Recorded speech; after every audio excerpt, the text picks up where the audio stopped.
नमस्कार साथियों, स्वागत है आपका अपने YouTube channel Shekhawati coaching renewal में।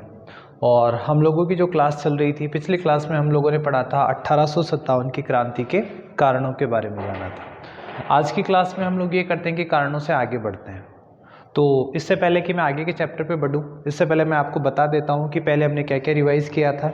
तो जब रिवाइज़ करने वाली बात है तो सबसे पहले हमने देखा था कि 1857 की जो क्रांति है वो हमने किसके खिलाफ करी थी। तो 1857 की क्रांति हमने करी थी ईस्ट इंडिया कंपनी के खिलाफ। ईस्ट इंडिया कंपनी इंग्लैंड की कंपनी थी जिसका स्थापना वर्ष मैंने आपको बताया था 31 दिसंबर 1600। उसके बाद में उसका जो पहला जो बंदा था वो आया था यहाँ पे 1608 में। 1608 में इसका पहला बंदा आया था कैप्टन हॉकिंस। और फिर 1615 में आया था सर टॉमस रो। उन्होंने जहांगीर के दरबार में आके हाथाजोड़ी करी और व्यापार करने की अनुमति यहाँ के शासकों से उन्होंने प्राप्त कर ली थी। उसके बाद की स्लाइड में मैंने आपको बताया था कि व्यापार करने आए थे सामान का, उसके बाद में उन्होंने अपनी सेना को बेचना शुरू कर दिया था और सेना के माध्यम से सैनिक सहायता के माध्यम से उन्होंने यहाँ पर कर ली थी सहायक संधि। सहायक संधि की मैं आपके शर्तें फिर से रिपीट करवा देता हूँ कि संधि करने वाली जो रियासत थी उसकी रक्षा का दायित्व अंग्रेजों का होता था और जरूरत पड़ने पर रियासत भी अंग्रेजों की सहायता करती थी। दोनों पक्ष एक दूसरे के शत्रु का सहयोग नहीं करते थे और अंग्रेजों का एक प्रतिनिधि हमेशा उस रियासत में रहा करता था। ये सहायक संधि प्रथा की शर्तें थी। इसके बाद में हमने पढ़ा था कि राजस्थान में अंग्रेजों से संधि करने वाली पहली रियासत कौन सी थी। तो पहली रियासत थी दोस्तों करौली, 15 नवंबर 1817 में, और यहाँ के राजा हरबख्श पाल सिंह द्वारा ये संधि की गई थी। उसके बाद में पूर्ण शर्तों के साथ सहायक संधि करने वाली प्रथम रियासत बनी कोटा और संधि करने वाली अंतिम रियासत बनी थी सिरोही, जो 11 सितंबर 1823 में उसने संधि की थी और महाराजा थे उस वक्त शिव सिंह। उसके बाद देखते हैं कि 1857 की क्रांति का एक कारण तो हमने सहायक संधि के दुष्प्रभाव पढ़े। उसके बाद में अगर हम देखते हैं तो वह शासकों में असंतोष कि जो अंग्रेज लोग थे सहायक संधि के नाम पे राजाओं के हर मामले में टांग अड़ाने लग गए थे। इस बात से राजा क्या थे, परेशान थे। उसके बाद में हमने देखा कि अंग्रेज जो सेना उनकी सहायता के लिए रखते थे, उसी सेना का खर्चा उन्होंने किस पे डाल दिया था, राजाओं पे डाल दिया था। खर्चा भी नकद में लेते थे। राजा इस बात से हो गए थे परेशान। और उसी दौरान मैंने बताया था सांबर झील कि खर्चा न चुकाने की वजह से 1835 में सांबर झील का अंग्रेजों ने अधिग्रहण भी कर लिया था। जयपुर के शासक से सांबर झील ले ली थी कि आप पैसा नहीं चुका पा रहे हो तो आप ये झील हमें दे दो, हम इस पर नमक बना के अपना खर्चा वसूल लेंगे। उसके बाद में हमने देखा था प्रशासन में हस्तक्षेप कि जो अंग्रेज रेजिडेंट यहाँ रहा करता था वो राजा की हर बात में टांग अड़ाता था, राजा को मनमर्जी नहीं करने देता था। तो राजा भी इससे क्या थे, परेशान थे। उसके बाद में हमने पढ़ा था कि पहले जो सामंत और राजा के बीच संबंध हुआ करता था कि जागीर लो और जरूरत पड़ने पर राजा को सैनिक सेवा दो, राजा को सैनिक सेवा दो। अब जबकि अंग्रेजों की तरफ से सैनिक सहायता राजाओं को दी जाने लगी थी तो राजाओं की नज़र में ये जो जरूरत का काम था, जो आवश्यकता थी सेना की, वो कम हो गई थी और सामंतों का सम्मान भी राजा की नज़र में कम हो गया था। इस बात से सामंत भी परेशान थे क्योंकि राजा उनकी बात को ज़्यादा तवज्जो नहीं देता था। ठीक है, तो सामंत नाराज थे। फिर किसानों में रोष कि जब अंग्रेजों की सेना का खर्च, अंग्रेजों के द्वारा लगाए गए 70 प्रकार के टैक्स, और उन सब टैक्सों का बोझ किस पर पड़ता, किसानों पर। और जो राजा रजवाड़े थे, जो जागीरदार थे, वो भी यही कहता है कि हम अपनी जनता को इतना परेशान नहीं करना चाहते, लेकिन सब कुछ किसकी वजह से, अंग्रेजों की वजह से। तो जो किसान थे उनके मन में अंग्रेजों के प्रति क्या था, रोष था। उसके बाद में बात करें व्यापारियों व कामगारों की दुर्दशा कि यहाँ के जो व्यापारी थे वो अंग्रेजों की नीतियों से बड़े परेशान थे क्योंकि अंग्रेज यहाँ से कच्चा माल खरीदते, इंग्लैंड में उसको पक्का बनवाते, वापस इंडिया में लाके सस्ते भावों में बेच देते, जबकि भारत में बनने वाले माल के ऊपर खूब ज़्यादा वो टैक्स लगाकर उसे महंगा कर देते ताकि यहाँ के लोग उसे खरीद भी नहीं पाते। और इस कारण से यहाँ का व्यापार और उस व्यापार में या सामान बनाने वाले जो कामगार थे उनकी दशा हो गई खराब। ठीक है, तो ये लोग भी क्या थे, अंग्रेजों से बहुत बुरी तरह से नाराज थे। अगला जब कारण देखें तो अगले कारण आते हैं सामाजिक और धार्मिक कारण कि अंग्रेजों ने कई सारी ऐसी रीति रिवाज कई सारी ऐसी चीज़ें बनाई जिससे भारतीय लोग नाराज़ थे। जैसे कि उन्होंने सती प्रथा पर रोक लगाई थी और हमने कहा साहब सती प्रथा तो हमारे धर्म की बात, आप कौन होते हो टांग अड़ाने वाले। उन्होंने मौसर के ऊपर रोक लगाई थी, मौसर की बात पर भी कई सारी उन्होंने हालांकि किए सामाजिक सुधार थे, लेकिन हम लोगों ने उन्हें गलत माना और अंग्रेजों को बुरा बनाया इसके लिए। फिर था सैनिक असंतोष ये देखने की बात थी कि यहाँ पर अंग्रेज मुट्ठी भर लोग थे और अधिकांश जो सेना थी वो भारतीय थी। उसके बावजूद भी भारतीय सैनिकों को सम्मान नहीं मिलता था। उनका वेतन अंग्रेज़ों के मुकाबले कम होता था, भत्ता कम होता था, प्रमोशन नहीं मिलता था और बात बात पर उनकी बेइज्जती कर दी जाती थी कि अगर थोड़ी सी भी उन्होंने गलती करी तो उन्होंने बंदूक के बट से पीटा जाता था, मुर्गा बना दिया जाता था। इस तरीके के अपमानजनक दृश्य उनके साथ होते थे। साथ ही साथ उन्होंने कहा समुद्र पार सेवा अनिवार्य है कि जो अंग्रेज़ों की सेना में रहेगा उसे समुद्र के पार जाकर या दूसरे देश में जाकर सेवा करनी ही पड़ेगी। इस बात से भारतीय सैनिक भी नाराज़ थे। हालांकि सैनिकों के नाराज़ होने की वजह थी क्योंकि हमारे धर्म में ये कहा गया था कि समुद्र के पार तो राक्षस रहते हैं, समुद्र के पार तो विधर्मी रहते हैं, वहाँ जाके रहेगा तो इस बंदे का भी क्या हो जाएगा, धर्म भ्रष्ट हो जाएगा। तो इस बात से भी यहाँ के जो लोग थे वो नाराज़ थे। सैनिक भी इस बात से क्या थे, नाराज़ थे। सैनिकों की और वजह वेतन भत्ता, प्रमोशन, अपमान। यहाँ तक कहा जाता है जहाँ भारतीय सैनिकों को 6-7 रुपये वेतन मिलता था, उसी पोस्ट पर काम करने वाले अंग्रेज को 60-70 रुपये तक का वेतन मिला करता था। तो ये उनके विरोध का कारण था।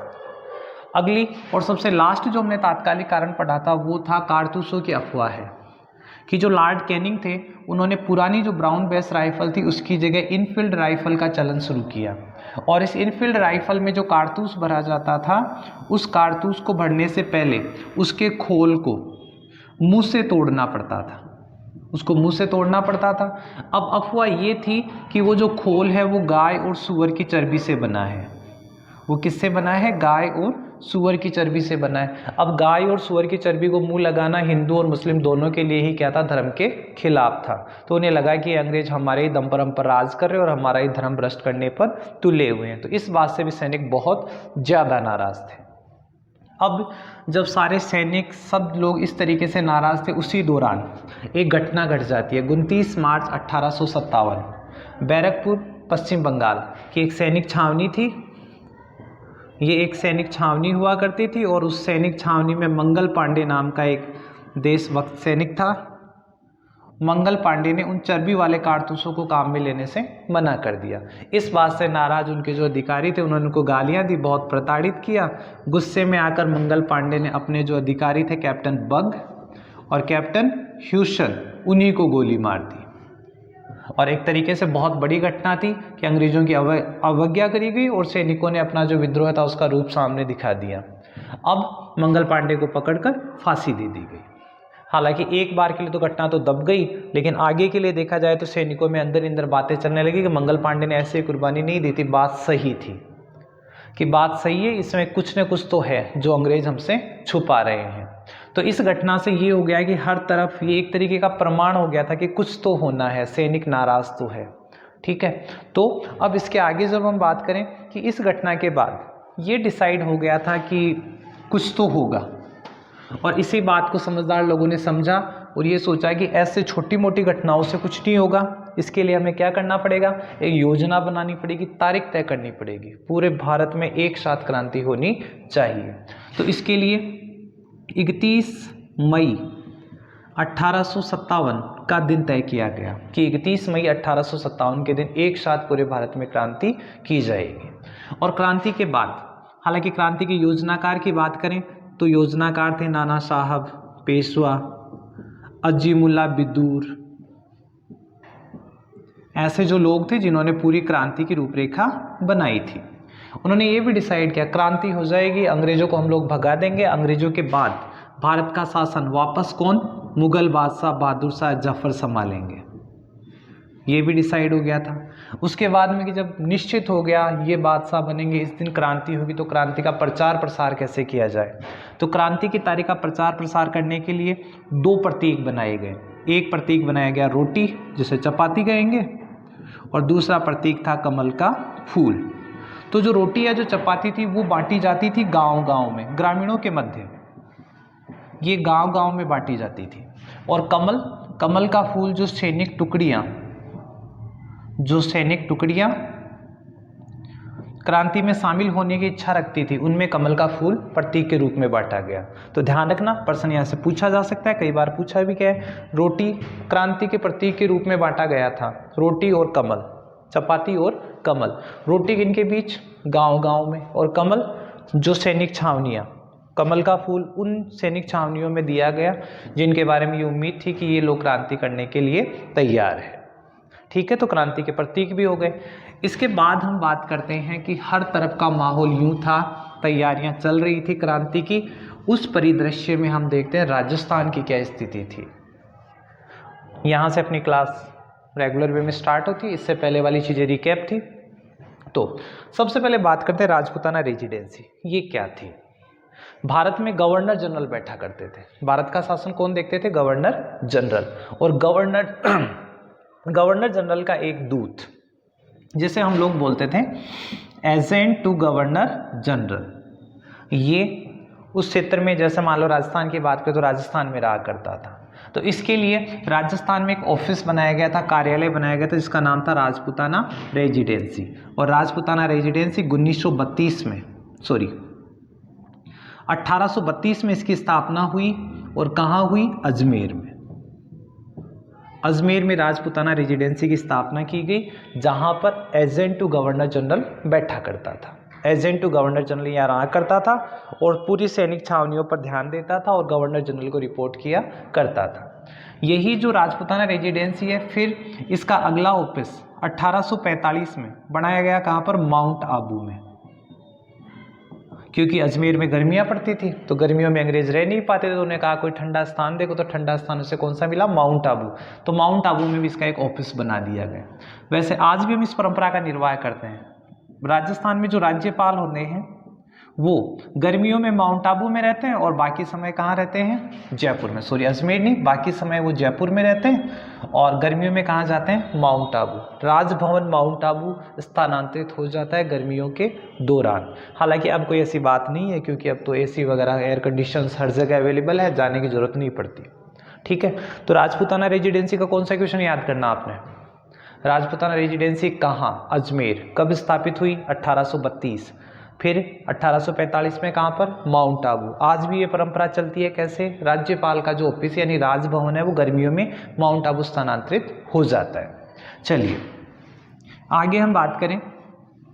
राजपूताना रेजिडेंसी की स्थापना हो गई। अब यहाँ पर बैठते थे एजेंट टू गवर्नर जनरल। यहाँ पे प्रश्न पूछा जा सकता है राजस्थान के प्रथम एजेंट टू गवर्नर जनरल कौन थे? तो प्रथम गवर्नर जनरल थे मिस्टर लॉकेट। प्रथम गवर्नर जनरल कौन थे? मिस्टर लॉकेट थे। और फिर पूछा जाता है क्रांति के समय मिंटू से 1857 में गवर्नर जनरल कौन थे? तो वो थे पैट्रिक लॉरेंस। कौन थे? पैट्रिक लॉरेंस थे। पैट्रिक लॉरेंस वो 1857 की क्रांति के समय राजस्थान के एजेंट टू गवर्नर जनरल थे। अब अगला प्रश्न सबसे इंपॉर्टेंट क्वेश्चन कि क्रांति के समय यानी 1857 में राजस्थान में कितनी सैनिक छावनियां थी? राजस्थान में सैनिक छावनियों की संख्या कितनी थी? तो आप इसी वर्ड पे ध्यान दे लें। क्या पूछ रहा है? छावनी। तो छावनी कितनी? 6। 1857 की क्रांति के समय राजस्थान में कितनी सैनिक छावनियां थी? 6 सैनिक छावनियां थी। आपके सामने मैप है। मैप में जो स्टार बने हुए हैं वो सैनिक छावनियों को दर्शाते हैं। जैसे पाली, एरिनपुरा, अजमेर में एक तो आएगी आपकी जो नसीराबाद, दूसरी है ब्यावर, उसके बाद में टोंक में देवली, आपके उदयपुर में है जो मेरवाड़ा बटालियन, खेरवाड़ा बटालियन, और आपके जो पाली है, कहाँ रह गया? पाली में एरिनपुरा आ गया। ये वाला जो है वो है नीमच छावनी। और कितनी हो गई? 1 2 3 4 5, एक और रह गई ब्यावर। ये रह गई आपकी ब्यावर। ठीक है, तो नसीराबाद, एक सेकेंड, देवली, टोंक, यस ये देवली है भाई, देवली, टोंक। कुल मिला के राजस्थान में कितनी हो गई? 6 हो गई सैनिक छावनियां। बस आप यहाँ पे ध्यान दे लें। इस छावनी को मैंने कहा है नीमच की छावनी। क्या कह रहा हूँ मैं इसको? नीमच की छावनी। नीमच की छावनी वो राजस्थान के अंदर स्थित नहीं है, राजस्थान के अंदर स्थित नहीं है। ओके, चलिए आगे चलते हैं इसमें, और यहाँ पे सब कुछ क्लियर हो जाएगा। हमें यहाँ लिखनी है राजस्थान की 6 सैनिक छावनियाँ। राजस्थान की 6 सैनिक छावनियाँ। सबसे बड़ा क्वेश्चन, सैनिक छावनियाँ याद कैसे करें। बहुत ही फेवरेट क्वेश्चन है ये, आरपीएससी का मान लें चाहे अपने स्टेट बोर्ड का मान लें। देखो देखें, ऊपर ही ऊपर एक ट्रिक लिखी हुई है और ट्रिक का नाम है ए नानी ब्याव देख। कोई बच्ची कह रही है ले नानी ब्याव देख मेरा, ठीक है। तो ए से क्या बनता है, ए से लिखेंगे दोस्तों एरिनपुरा, ए से बन रहा है एरिनपुरा। इस न से बन रहा है आपका नसीराबाद, ए से एरिनपुरा, न से नसीराबाद। नी से बनता है दोस्तों नीमच, फिर ब्याव से बन रहा है ब्यावर,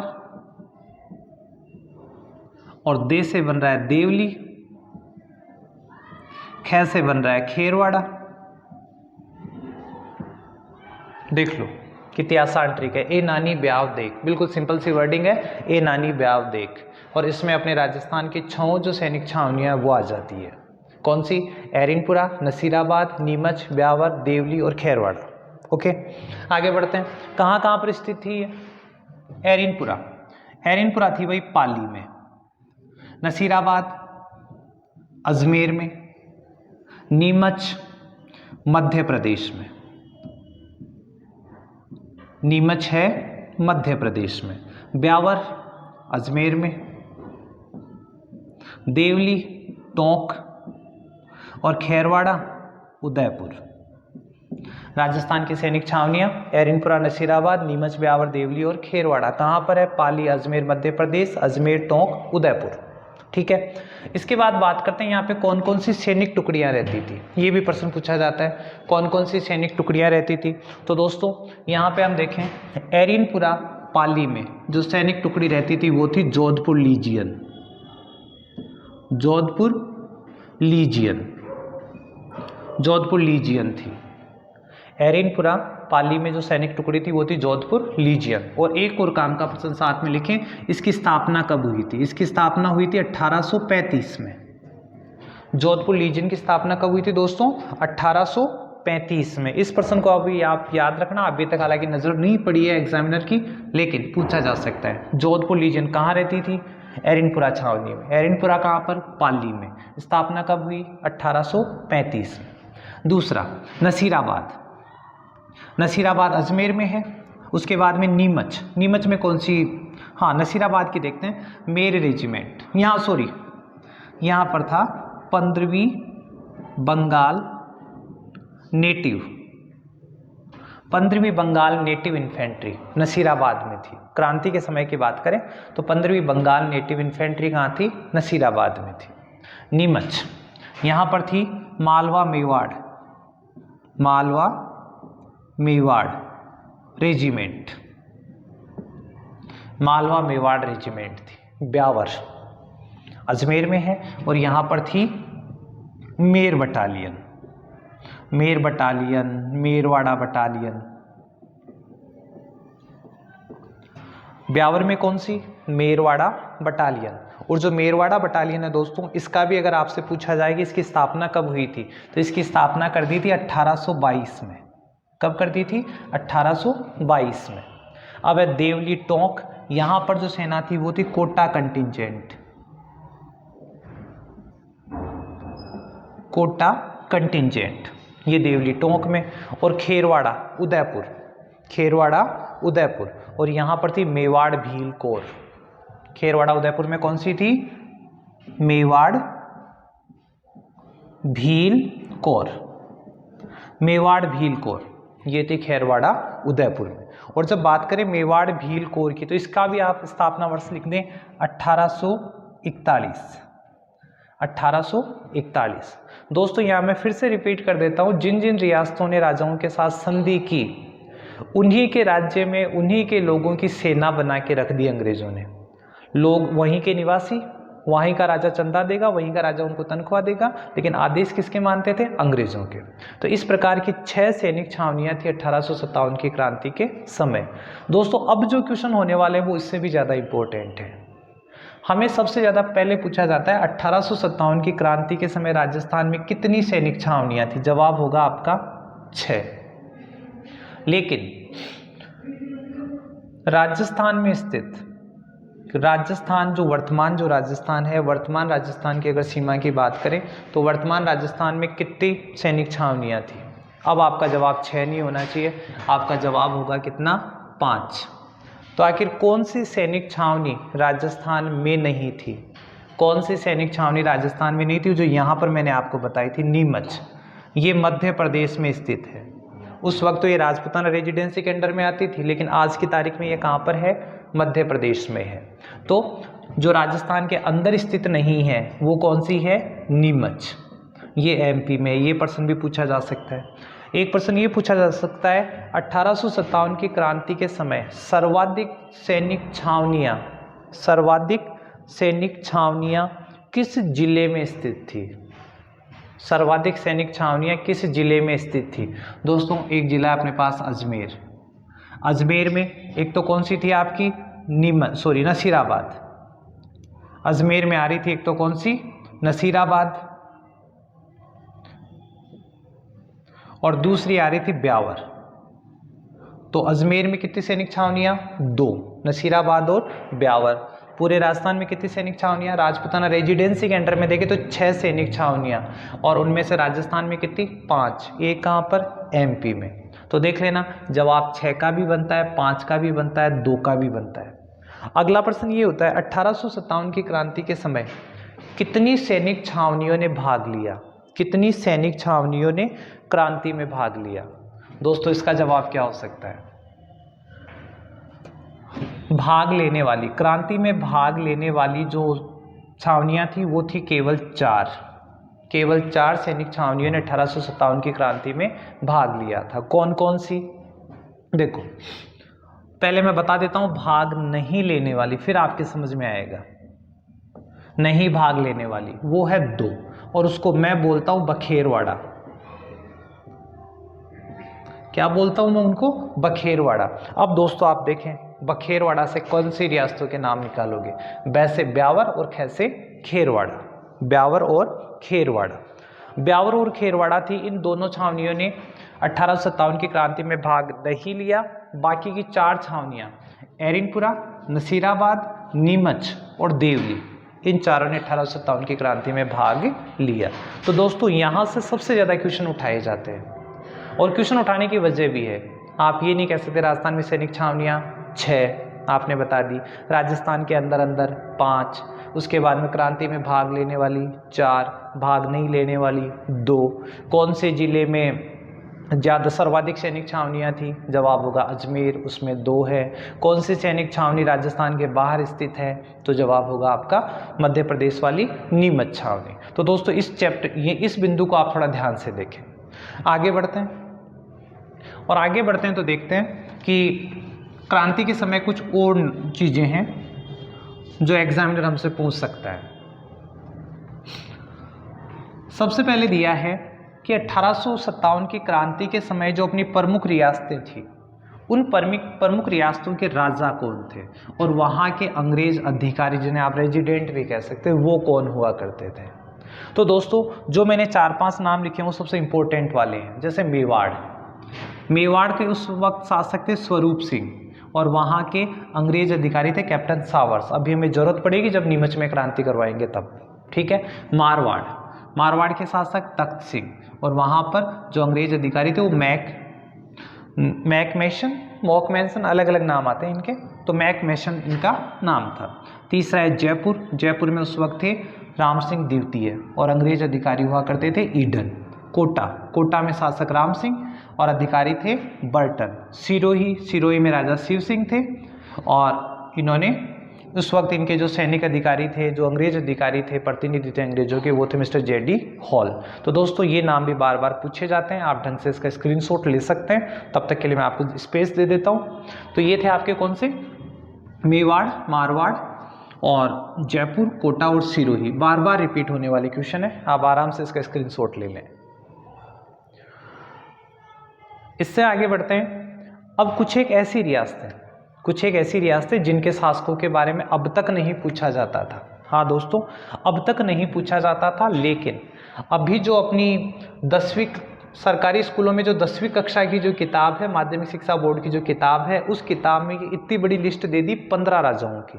और तब से हम देख रहे हैं कि हर एग्जाम में उन 4-5 प्रमुख राजाओं के अलावा अन्य प्रश्न पूछे जा रहे हैं।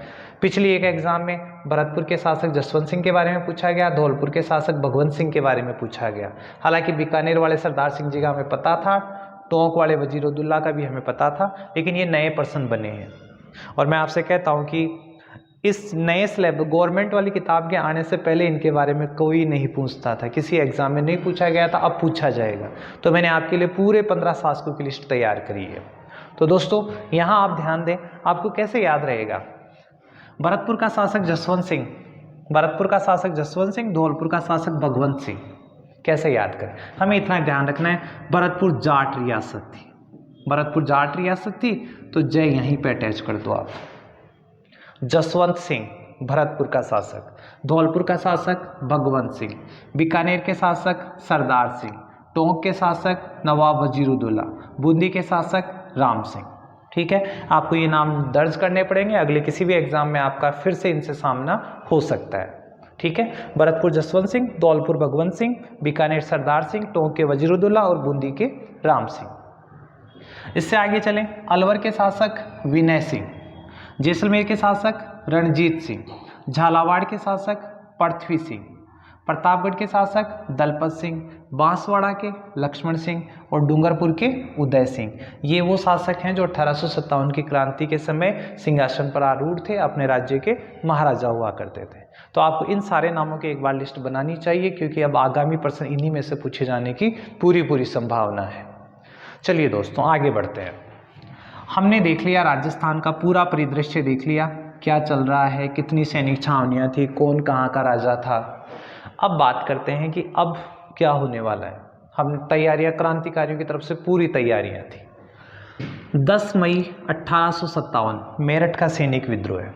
यार 10 मई को कैसे हो गया, हमने तो डिसाइड किया था क्या 31 मई, लेकिन क्या करें, बर्दाश्त नहीं हुआ। बर्दाश्त हुआ क्या, कुछ सैनिकों ने विरोध किया, उनको अंग्रेजों ने जेल में डाल दिया था। बाकी के सैनिक सोच रहे थे इनका विरोध करें, विद्रोह करें, लेकिन कुछ लोगों ने समझा दिया यार 31 तारीख की तो बात है, 31 तारीख को कर लेंगे। और वही वाले सैनिक कभी मार्केट में घूमने जा रहे थे, उसी दौरान कुछ औरतें मिल गई जो शायद गिरफ्तार किए गए सैनिकों के परिवार वालों में से थी। उन्होंने उन सैनिकों को अपनी चूड़ियाँ संभला दी कि चूड़ियाँ पहन लो, शर्म आनी चाहिए तुम्हें, तुम्हारे भाई तो वहाँ जेल में पड़े हैं अंग्रेजों की खिलाफत करते हुए, और तुम लोग यहाँ बाजार में शॉपिंग करने घूम रहे हो, शर्म आनी चाहिए। अब साहब क्या करें, मोटियार का जीव। तो आखिरकार आए वहाँ से, जो होगा देखा जाएगा। जैसे ही वो अपनी छावनी में पहुँचे, उन्होंने विद्रोह कर दिया, उन्होंने विद्रोह कर दिया। और इस विद्रोह का सबको पता लग गया कि मेरठ में विद्रोह हुआ, मेरठ में विद्रोह हुआ। पहले केवल मंगल पांडे इकलौता बंदा था, यहाँ पर पूरी छावनी में विद्रोह हो रहा है। तो इस बात से सारे के सारे जो अंग्रेज थे वो हो गए सजग। अंग्रेज सरकार सोच रही है कि हो क्या रहा है, ये क्या हुआ, पहले मेरठ में हुआ, फिर यहाँ पे हुआ। यहाँ वालों ने कुछ साफ साफ भी कह दिया था कि रुक जाओ बेटा, थोड़े एक दिन रुक जाओ, 31 तारीख तक तो तुम सब लोगों का जाब्ता कर ही देंगे। तो अंग्रेजों को लगा यार क्या चल रहा है 31 तारीख वाला, क्योंकि चैलेंज देने में तो हम लोग आगे हैं, भली बुरी करें ना करें। तो 31 तारीख का चैलेंज दे दिया। अंग्रेजों को लगा कुछ होने वाला है। अंग्रेजों ने अपनी इंटेलिजेंस को, IB को, CID को, सबको लगाया भाई पता करो क्या हो रहा है। तो सभी लोग क्या हो गए, सजग हो गए।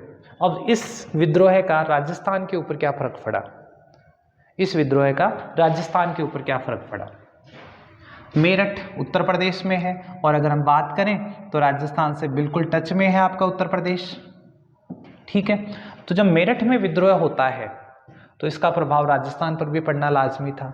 और राजस्थान पर तो पड़े न पड़े, जिन अंग्रेजों के खिलाफ आपने यहाँ पर विद्रोह किया था वो यहाँ वाले अंग्रेज तो क्या होने थे भाई, यहाँ वाले अंग्रेज तो सजग होने ही होने थे। तो राजस्थान में क्या स्थिति रही उसकी बात करते हैं। समय कौन सा चल रहा है दोस्तों, मई का महीना, इसका मतलब गर्मियाँ पड़ रही है। और जब गर्मियाँ पड़ रही होती थी तब अपने राजपूताना रेजिडेंसी के अधिकारी कहाँ रहते थे बताओ। देखें, अभी अभी मैंने बताया था गर्मी से बचने के लिए तो बेचारे माउंट आबू गए थे। तो इस दौरान 19 मई 1857 के दिन जब ये मैसेज राजस्थान में माउंट आबू, वहाँ पे agent to governor general Patrick Lawrence के पास पहुंचा।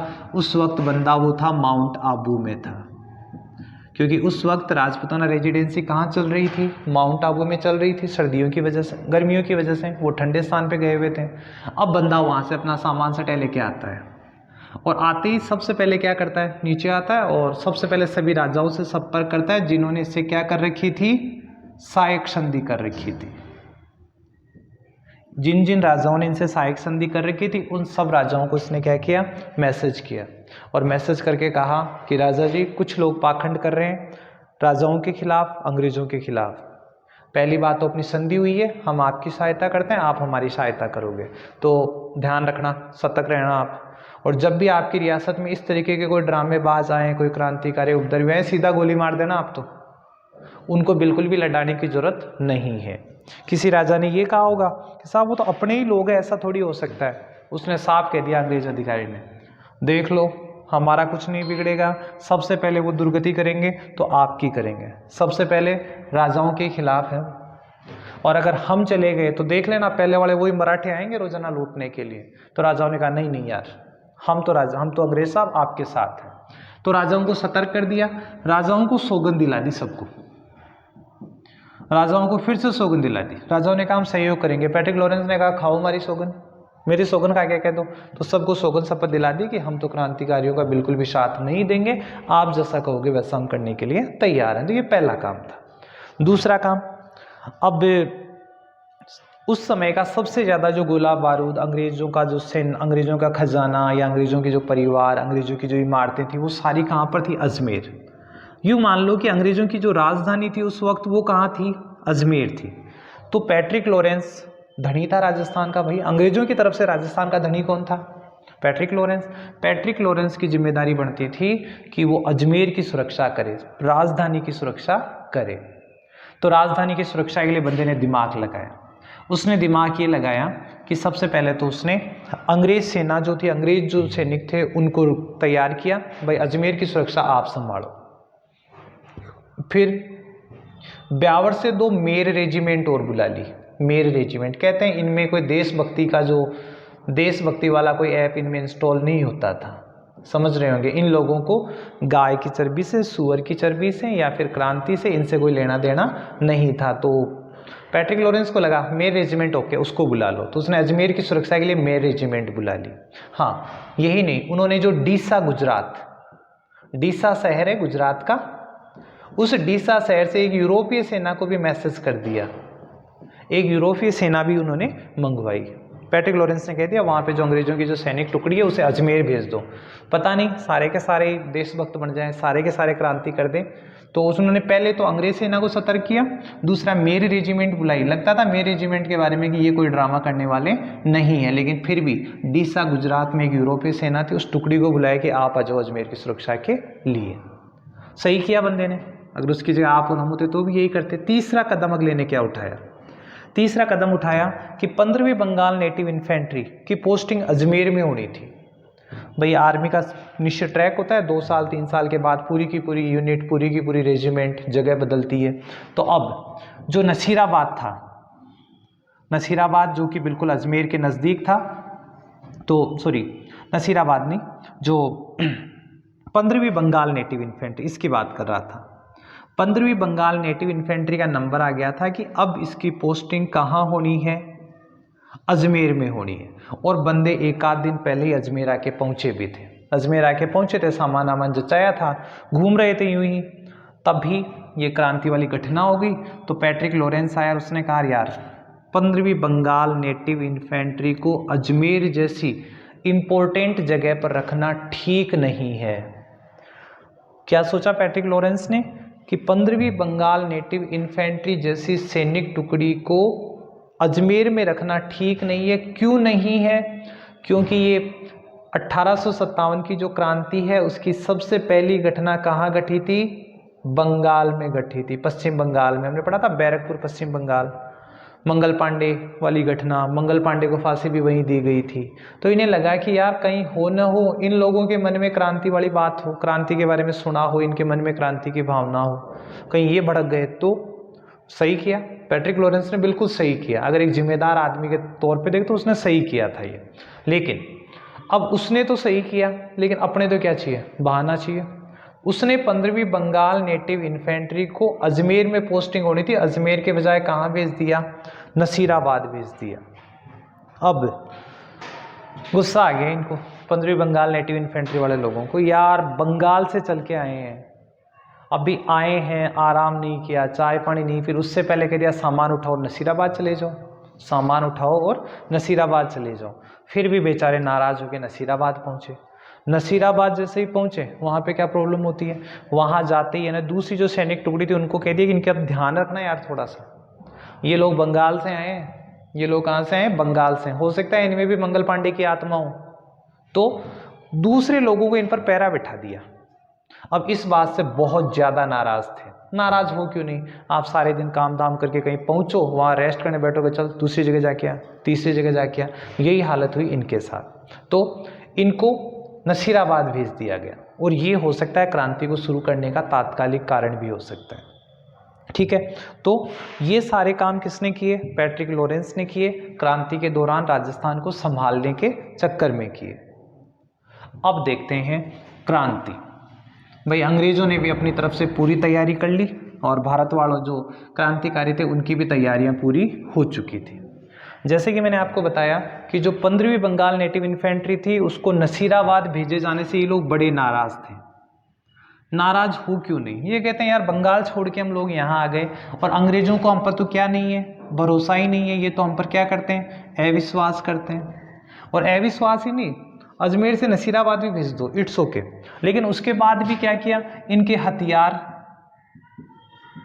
हथियार छीन लिए, इनसे हथियार रखवा लिए कि इन 15वीं बंगाल नेटिव इन्फेंट्री वालों के पास हथियार नहीं रहने चाहिए। दूसरे सैनिकों का पैरा लगवा दिया इनके ऊपर, इवन छावनी के ऊपर तोपें और लगवा दी कि कहीं ये ड्रामा करे तो देख लेना। अब आखिरकार इन 15वीं बंगाल नेटिव इन्फेंट्री के सैनिकों का सब्र का बांध टूट गया। उन्हें कहा यार काय का तरीका, हद हो गई। और इन्हें क्रांति तो करनी थी कब, 31 मई को, और जब बर्दाश्त नहीं हुई तो उन्होंने हर हर महादेव बोल दिया। कब, 28 मई को ही। कब, 28 मई को।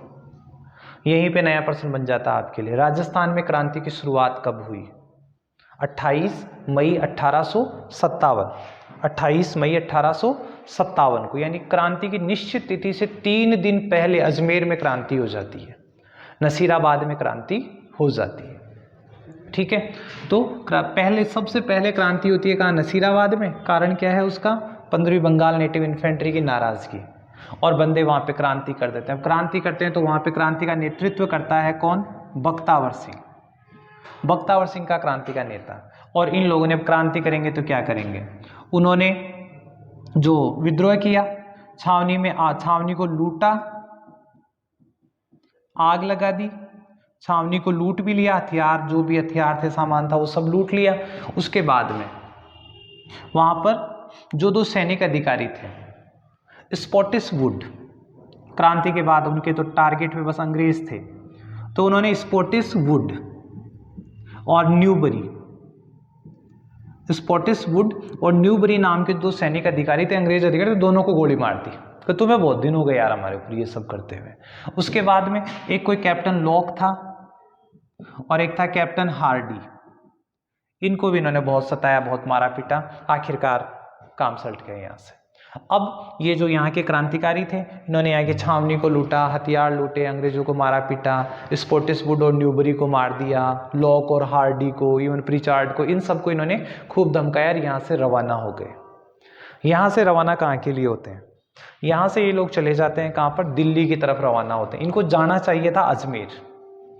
इन लोगों ने यहाँ पर क्रांति करने के बाद इन्हें कहाँ जाना चाहिए था, अजमेर जाना चाहिए था, अजमेर को कंट्रोल करना चाहिए था, लेकिन बंदे कहाँ पहुँच जाते हैं, दिल्ली चले जाते हैं। तो अगर आपसे ये पूछा जाता है कि केवल दिल्ली चलो का नारा किसने दिया, तो वो अजमेर में था। सबसे पहले अजमेर वालों ने कहा था कि चलो, नसीराबाद वालों ने कहा था कि चलो दिल्ली चलो, और जाए भी क्यों नहीं, सबको यार दिल्ली जाकर बहादुर शाह जफर को अपना मुंह दिखाना था, ये बताना था साहब सबसे पहले क्रांति करके हम आए हैं, आपके पास बड़े वाली पोस्ट में देना।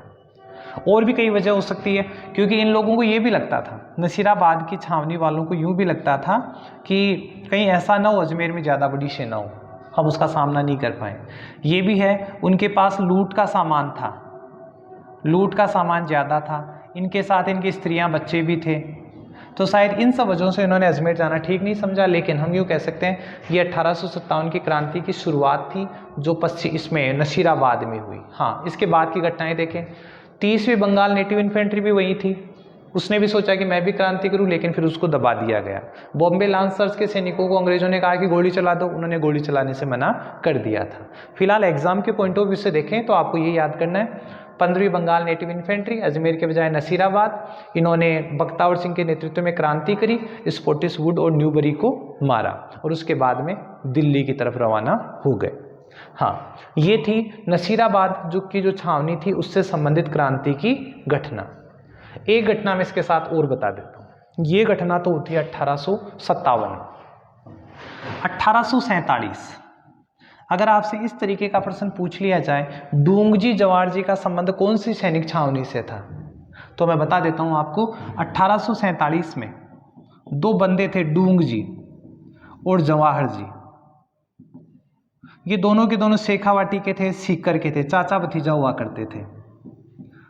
ये थे दोनों चाचा भतीजा थे और ये धाड़ायती थे, यूँ कह सकते हैं भड़के हुए सामंत थे। और ये जो भी सेठ साहूकार जो होते थे, रईस लोग होते थे, उनसे पैसा लूटते थे और गरीबों में भी बांट दिया करते थे, इसलिए इनको रॉबिन हुड भी कहा जाता था, शेखावाटी का रॉबिन हुड भी कहा जाता है। इन लोगों को एक बार अंग्रेजों ने कैद कर लिया था और कैद करके इनको कहाँ पर, आगरा के किले में कैद कर दिया था। किसको? डूंगजी को। अब जवाहर जी ये सब इनको छुड़ाने के लिए जाते हैं, साथ में लोटिया मीणा, लोठू जाट, कर्ण्या मीणा, ये सब लोग इसके साथ होते हैं। और जब ये आगरा के किले में से आज़ाद होकर आते हैं तो आते वक्त क्या करते हैं, नसीराबाद की सैनिक छावनी को लूट लेते हैं। यहाँ पे जो भी कहते हैं, जो सैनिकों का जो वेतन रखा हुआ था, उस सैनिक छावनी में से इन्होंने पूरा वेतन लूट लिया था। तो यहाँ पर प्रश्न आपको इतना सा ध्यान रखना है, डूंगजी जवाहर जी कहाँ के थे? सीकर के थे, चाचा भतीजा थे दोनों। इनको स्थानीय सीकर का रॉबिन हुड भी कहा जाता है, धाड़ायती थे, डाकू थे वैसे, ठीक है। और रईसों से पैसे लेकर जनता में बांटा करते थे। एक बार अंग्रेजों ने पकड़ लिया, पकड़कर कहाँ डाला इनको? आगरा के किले में कैद कर दिया। और वहाँ से जब ये वहाँ से निकल कर आए तो आते वक्त इन्होंने नसीराबाद की छावनी को भी लूट लिया था। तो ये थी 1857 की क्रांति की पहली घटना, जो कब होती है? 18 मई 1857 में। अगली घटना की बात करते हैं। अब राजस्थान में क्रांति हो चुकी है, होनी कब थी? 31 मई। कितने दिन पहले हो गई? 3 दिन पहले हो गई। अब घटना हो गई तो इसके समाचार आगे कैसे पहुंचेंगे? घटना हो गई, इसके समाचार आगे कैसे पहुंचे? तो अब राजस्थान में ये बात होते होते भाई 6 सैनिक छावनी थी, 6 में से 1 में क्रांति हो चुकी है। अब दूसरी सैनिक छावनी नीमच, जो मैं नीमच के बारे में बताया था, नीमच कहाँ पर है भाई? मध्य प्रदेश में है। अब मध्य प्रदेश वाली जो नीमच की छावनी थी, वहाँ भी इस बात के समाचार पहुँचने लगे। समाचार सबसे पहले पहुँचे वहाँ के सैनिक अधिकारी के पास, जिसका नाम था क्या? Colonel Abbott. कर्नल एबॉट वहाँ का सैनिक अधिकारी था। कर्नल एबॉट ने भी वही तरीका अपनाया, उन्होंने सैनिकों से कहा भाई खाओ हमारी सोगन। अंग्रेज के सैनिकों से क्या कहा? आप सबको सोगन है। और सोगन भी कौन से वाली? राजस्थान में कौन सी सोगन सबसे ज्यादा फेमस होती है? यहाँ के लागे जी की सोगन है भाई। क्या आपको उसने सोगने वगैरह कटा दी, शपथ उनको दिला दी। किस बात की शपथ? कि आप अंग्रेजों की खिलाफत नहीं करेंगे, अंग्रेजों के खिलाफ नहीं होंगे, आप अंग्रेजों के खिलाफ नहीं होंगे, इस बात की शपथ दिला रहा था। अपने चलता है इंडिया में, सोगन बड़ी काम की चीज होती है, लिखा पढ़ी से ज्यादा बेटर है सोगन। तो इनको शपथ दिला रहा था कौन? Colonel Abbott. किनको? नीमच छावनी के सैनिकों को।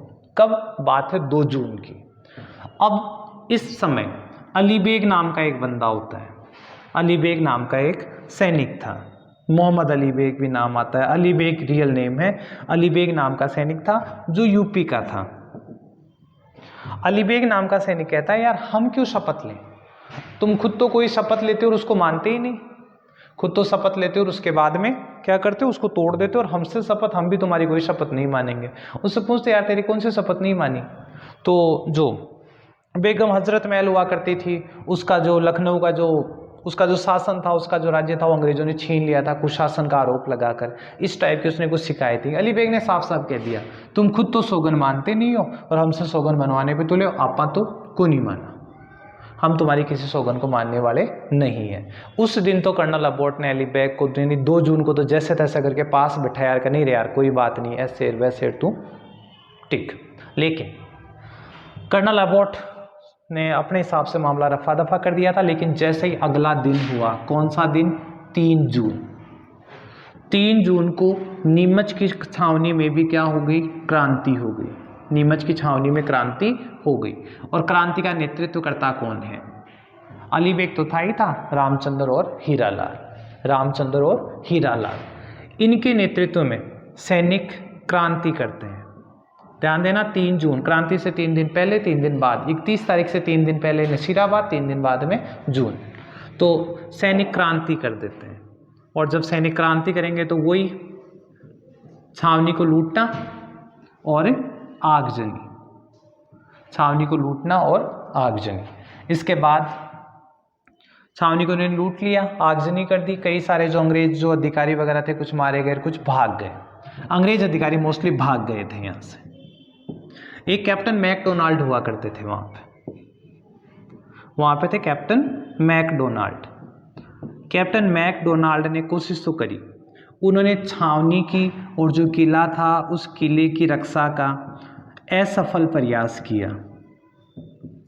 असफल का मतलब कोशिश तो करी बंदे ने, लेकिन वो सफल नहीं रहा। आखिरकार उसे भी क्या करना पड़ा? वहाँ से भागना पड़ा। तो एक बार हम देखें कि नीमच की जो छावनी थी, नीमच की छावनी पर किसका अधिकार हो गया? क्रांतिकारियों का। नेतृत्वकर्ता कौन थे? रामचंद्र और हीरालाल। पर पहले वाला सैनिक कौन था? अली बेग। उससे पहले कर्नल अबॉट उनको शपथ दिला रहा था, और मैकडोनाल्ड। ये कुछ नाम आपको याद रखने होते हैं। अब क्या होता है, आप सैनिक क्रांति कर चुके हैं, सैनिकों ने लट उठा लिए, अंग्रेज वहाँ से भाग रहे हैं। तो इसके बाद की कुछ घटनाएं जो बार बार पूछी जाती हैं। जो सबसे पहले बात करते हैं कि उन अंग्रेज कहाँ तक भागे? अंग्रेज अपने परिवार सहित भागे। कहते हैं लगभग 40 परिवार थे अंग्रेजों के। लगभग कितने परिवार थे? 40 परिवार थे। और वो नीमच में रहते थे। नीमच से निकलकर अब लोग वो भाग रहे हैं, किसकी तरफ आ रहे हैं? मेवाड़ आ रहे हैं। मेवाड़ महाराणा के पास आना चाह रहे हैं। लेकिन भागे, कितना भागे? आखिरकार रात हो जाती है, तो वो एक रात मेवाड़ महाराणा के पास आना चाहते हैं। लेकिन इसी दौरान रात हो जाती है तो चित्तौड़गढ़ में एक गांव है डूंगला गांव। चित्तौड़गढ़ का एक गांव है डूंगला, और वहां पे एक किसान है रूंगाराम। डूंगला गांव और रूंगाराम नाम का किसान। तो इस किसान के घर पर ये जो 40 परिवार है वो रात को रुकते हैं। और वैसे भी क्या था, किसान थे, दया आ गई। वैसे तो धाकड़ थे ये सारे लोग, लेकिन इनको दया आ गई कि यार ये तो लुगाया है, ये तो बच्चे हैं, इनसे क्या विरोध है, वरना तो शायद वो भी टिकने नहीं देते। तो ये जो 40 परिवार थे वो डूंगला गांव में रूंगाराम नामक किसान के घर पे ठहरे थे। अब जब इस बात का पता लगता है तो अगले दिन जो कैप्टन सावर्स है वो आता है और इन सारे परिवारों को लेकर कहाँ जाता है? मेवाड़ के महाराणा के पास जाता है। मेवाड़ का महाराणा जो उस वक्त थे कौन? महाराणा स्वरूप सिंह। मेवाड़ के महाराणा कौन थे? स्वरूप सिंह। वो इन सारे परिवारों को कहाँ ठहराता है? जग मंदिर में ठहराता है। ध्यान रखना, ये भी प्रश्न पूछा जाता है, इन सबको जग मंदिर में ठहराता है। तो एक तरीके से हमने देखा कि जो 40 परिवार जो वहाँ से भागे थे वो पहले चित्तौड़गढ़ के डूंगला गांव में रुके, रूंगाराम नामक किसान के घर। फिर वहाँ से कैप्टन सावर सिंह को कहाँ लेके जाता है? मेवाड़ लेके जाता है। और मेवाड़ में जो उदयपुर में अपना जो जग मंदिर था उसमें उनको ठहराया जाता है। एक तरफ से अंग्रेज परिवारों की समस्या तो खत्म। दूसरा पॉइंट देखते हैं। दूसरा पॉइंट ये है कि आखिर वो जो सैनिक थे वो कहाँ गए? जिन्होंने विद्रोह किया था वो सैनिक कहाँ गए? और तीसरी बात, पहले इन्हीं को देख लेते हैं। हम लोग मेवाड़ पहुंचे थे ना, अब मेवाड़ में आ गया कौन? सावर्स था ही। सावर्स कहता है मेवाड़ के महाराणा से कि यार वहाँ तो ड्रामा कर दिया, आपकी हेल्प की जरूरत है। हमारी जो सैनिक टुकड़ी थी उसने तो ड्रामा कर दिया, अब आप हमारी सहायता करो। तो सावर्स के साथ मेवाड़ का जो महाराणा है स्वरूप सिंह, स्वरूप सिंह की सेना जाती है और साथ में होता है सेनापति, और उस सेनापति का नाम भी पूछा जा सकता है। सेनापति का नाम था अर्जुन सिंह सहीवाला, अर्जुन सिंह सहीवाला। तो कैप्टन सावर्स स्वरूप सिंह की सेना लेकर, स्वरूप जो मेवाड़ की जो सेना है, मेवाड़ के महाराणा स्वरूप सिंह, उनकी सेना और उनके सेनापति अर्जुन सिंह के साथ बंदा कहाँ पहुँचता है? नीमच पहुँचता है, और नीमच जाकर वापस छावनी पर अधिकार कर लेता है। छावनी पर क्या कर लेता है? पुनः अधिकार कर लेता है। अब पुनः अधिकार तो कर लिया, यानी नीमच की छावनी एक तरीके से क्या हो गई? शांत हो गई। और शांत क्या हो गई? क्रांति करने वाले सैनिक तो वहाँ थे ही नहीं, वो तो आगे जा चुके थे, लेकिन इन्होंने फिर से अधिकार कर लिया। अधिकार करने के बाद फिर प्रॉब्लम आती है, तभी किसी समझदार आदमी ने फिर एक अफवाह फैला दी। अफवाह ये फैला दी, अब की बार मेवाड़ की सेना में ये अफवाह फैला दी, और वो अफवाह क्या थी कि मेवाड़ के सैनिकों को जो रोटी दी जा रही है उसमें गाय की हड्डियों का चूरा है, उसमें क्या है? गाय की हड्डियां हैं। और ये मेवाड़ वाले भी हमारा क्या करे? धर्म भ्रष्ट कर रहे हैं। वहां पे सैनिक फिर भड़क गए, और फिर भड़क जाते हैं तो फिर नई बात। अब आखिरकार अर्जुन सिंह आगे आता है, और अर्जुन सिंह कहता है यार ऐसे थोड़ी हो सकता है, हम मेवाड़ वाले हैं और अपनी मेवाड़ की धरा तो किस लिए फेमस है? हमने गाय की, ब्राह्मण की, कन्या की, हर की रक्षा की है, हम ऐसा थोड़ी ना करेंगे। सैनिकों ने कहा हम कैसे मान लें? सैनिकों ने कहा हम कैसे मान लें? तो उसने कहा यार फिर बताओ। तो उसने कहा ये रोटी आप खा लो। अर्जुन सिंह ने कहा इट्स ओके, मैं खा लेता हूँ। अर्जुन सिंह ने वो रोटी खाई, और रोटी खाने के बाद देख मेरा धर्म भ्रष्ट नहीं हुआ ना? कि नहीं हुआ, अफवाह थी, छोड़ो इन सबको। सैनिक शांत हो जाते हैं। ठीक है, दूसरा जो इसका पॉइंट था वो भी क्लियर हुआ। क्या? पहले में अंग्रेज परिवार कहाँ गए? मेवाड़ पहुंच गए। दूसरे पॉइंट में हमने पहुंचा कि मेवाड़ की जो सेना थी उसके माध्यम से सावर्स क्या कर लेता है? वापस नीमच की छावनी पर अधिकार कर लेता है। अब तीसरा बिंदु देखते हैं, आखिर क्रांतिकारी सैनिक कहाँ गए? आखिर क्रांतिकारी सैनिक कहाँ गए? अब जो क्रांतिकारी सैनिक थे वो उनकी बात कर लें। क्रांतिकारी सैनिक जाते हैं आगे निम्बाहेड़ा,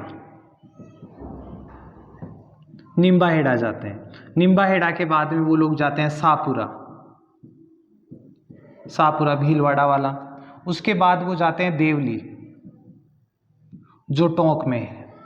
ठीक है, तो इन क्षेत्रों से होकर वो गुजरते हैं। यहाँ भी कुछ एक घटनाएं घटती है, जैसे निम्बाहेड़ा में जाते हैं तो निम्बाहेड़ा के लोग इनकी तो क्या करते हैं? बहुत मदद करते हैं, और ये लोग उससे आगे मतलब रसद सामग्री वगैरह लेके आगे निकल जाते हैं। जब शाहपुरा में जाते हैं तो शाहपुरा का सामंत था लक्ष्मण सिंह। शाहपुरा का जो सामंत था लक्ष्मण सिंह, वो लक्ष्मण सिंह किले के द्वार खोल देता है इनके लिए, खूब इनकी सेवा करता है, खूब इनको रसद सामग्री देता है कि जाओ दिल्ली मौज करो, जाप तो कराओ। तो लक्ष्मण सिंह जाता है। हाँ, यहाँ मैं एक बंदे का नाम लिखवा दूँ, ताराचंद। निम्बाहेड़ा का एक प्रधान हुआ करता था ताराचंद। ताराचंद ने भी खूब मेहनत करी थी। उन्होंने तो यहाँ तक कि जो अंग्रेज जो सेना लेकर आया था, जैक्सन नाम का अधिकारी सेना लेकर आया था, सेना से भी लड़ाई लड़ी थी उसने। ठीक है, और उसके बाद में लक्ष्मण सिंह, यहाँ फिलहाल मैं बता रहा हूँ क्रांतिकारियों के साथ क्या क्या हुआ।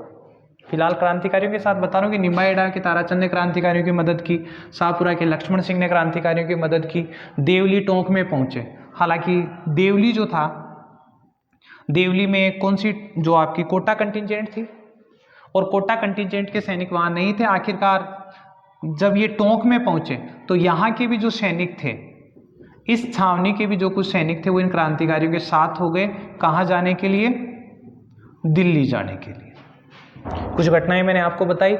नीमच के सैनिक निम्बाहेड़ा गए, जहाँ पे ताराचंद प्रधान ने इनकी सहायता की। शाहपुरा गए तो लक्ष्मण सिंह जो सामंत था उसने सहायता की। देवली टोंक के सैनिक भी इनके साथ हो गए। अब इनका पीछा करते करते कौन आ रहा है? इनका पीछा करते करते आ रहा है सावर्स। कैप्टन सावर्स आ रहा है। नीमच की छावनी तो उसने समेट ही ली थी। उसके बाद बंदा आता है, सबसे पहले पहुंचता है निम्बाहेड़ा, तो जहां पर अंग्रेज एक सैनिक होता है जैक्सन, अंग्रेज जो अधिकारी था जैक्सन, जैक्सन की सेना से ताराचंद का युद्ध होता है। ताराचंद हार जाता है और आखिरकार इस बंदे को अंग्रेज तोप से उड़ा देते हैं। तोप से इसको उड़ा दिया। किसको? ताराचंद को। शहीद ताराचंद उन लोगों में से है जिन्होंने बहुत काम किया, युद्ध लड़ा उसके बाद में से तोप से उड़ा दिया गया, लेकिन शायद इतिहास ने इस आदमी को उतना ज़्यादा सम्मान नहीं दिया, इतनी ज़्यादा रिकॉग्नाइजेशन इस बंदे को नहीं मिली जितनी मिलनी चाहिए थी। चलिए, उसके बाद निम्बाहेड़ा के बाद सेना पहुंचती है कहाँ पर? शाहपुरा। शाहपुरा का जो सामंत, जो अब तक क्रांतिकारियों की उस रसद सामग्री दे रहा था, हर तरीके का सहयोग दे रहा था, इस बंदे ने अपने किले के, अपने गढ़ के दरवाजे तक नहीं खोले। इसने जो गढ़ था, गढ़ का दरवाजा भी नहीं खोला। अंग्रेज आया सेना लेकर, इसने कहा भाई हमें भी कोई चाय पानी नाश्ता कराओगे, भागो यहाँ से, गेट बंद। देख लो, एक सामंत की हिम्मत देखो, उसने अंग्रेज अधिकारी को कह दिया कि भागो यहाँ से, यहाँ कोई नाश्ता नहीं है, जबकि यही क्रांतिकारियों के लिए क्या कर रहा था? सारी सुविधाएं कर रहा था। ठीक है, तो यूं करते करते ये वाला रहा अपना कौन सा?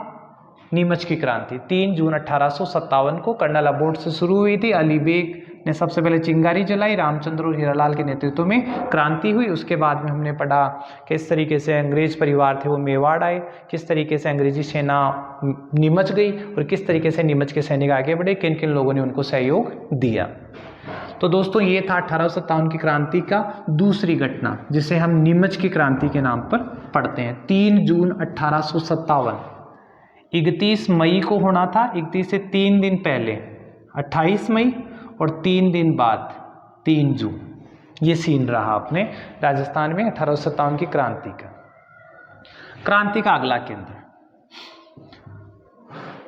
अगले नंबर पर हम देखते हैं राजस्थान में क्रांति। तीसरी जगह देखें तो वो होती है 21 अगस्त 1857। 21 अगस्त 1857। पहले हमने पढ़ी 28 मई 1857, उसके बाद में हमने पढ़ा 3 जून 1857, अब हम पढ़ रहे हैं 21 अगस्त 1857। और देखो सारे वोवल ही वोवल आ रहे हैं। 21 अगस्त एरिनपुरा, कैसे याद रखोगे? जैसे AEIOU होता है इंग्लिश में, AI होता है, तो 21 अगस्त एरिनपुरा, एरिनपुरा में क्रांति होती है। जैसे कि आप स्क्रीन पे देख पा रहे हो, यहाँ पर है आपकी क्रांति की देवी, क्रांति की देवी जिन्हें सुगाली माता कहते हैं। ये आहुआ की कुल देवी है, कुशाल सिंह चंपावत की कुल देवी है, और इसे ही 1857 की क्रांति की देवी कहा जाता है, जिनके 10 सिर और 54 हाथ बताए जा रहे हैं। 10 सिर और 54 हाथ देखेंगे अभी। आहुआ की क्रांति में इनका बहुत बड़ा योगदान है। ठीक है, तो आहुआ की देवी, क्रांति की देवी, ठाकुर कुशाल सिंह की आराध्य देवी सुगाली माता, नाम है इनका क्या? सुगाली माता। 10 सिर और 54 हाथों वाली। रावण के बाद, रावण के भी शायद 54 हाथ नहीं थे, उनके भी 10 सिर थे, 10 आनंद तो थे, लेकिन हाथों के मामले में तो आ गया। दूसरी जो तस्वीर आप देख रहे हो वो है ठाकुर कुशाल सिंह चंपावत। ठाकुर कुशाल सिंह चंपावत, जिन्होंने 1857 की क्रांति में एक बहुत बड़े योद्धा के रूप में अपना नाम कमाया। 1857 की क्रांति में अंग्रेजों के और मारवाड़ रियासत के दांत खट्टे कर दिए थे। तो ये थे ठाकुर कुशाल सिंह चंपावत। आगे बढ़ते हैं, क्रांति की घटनाएं देखते हैं। हाँ जी, डायरेक्ट बिथोड़ा का युद्ध आ गया। इससे पहले मैं बात करता हूं कुछ।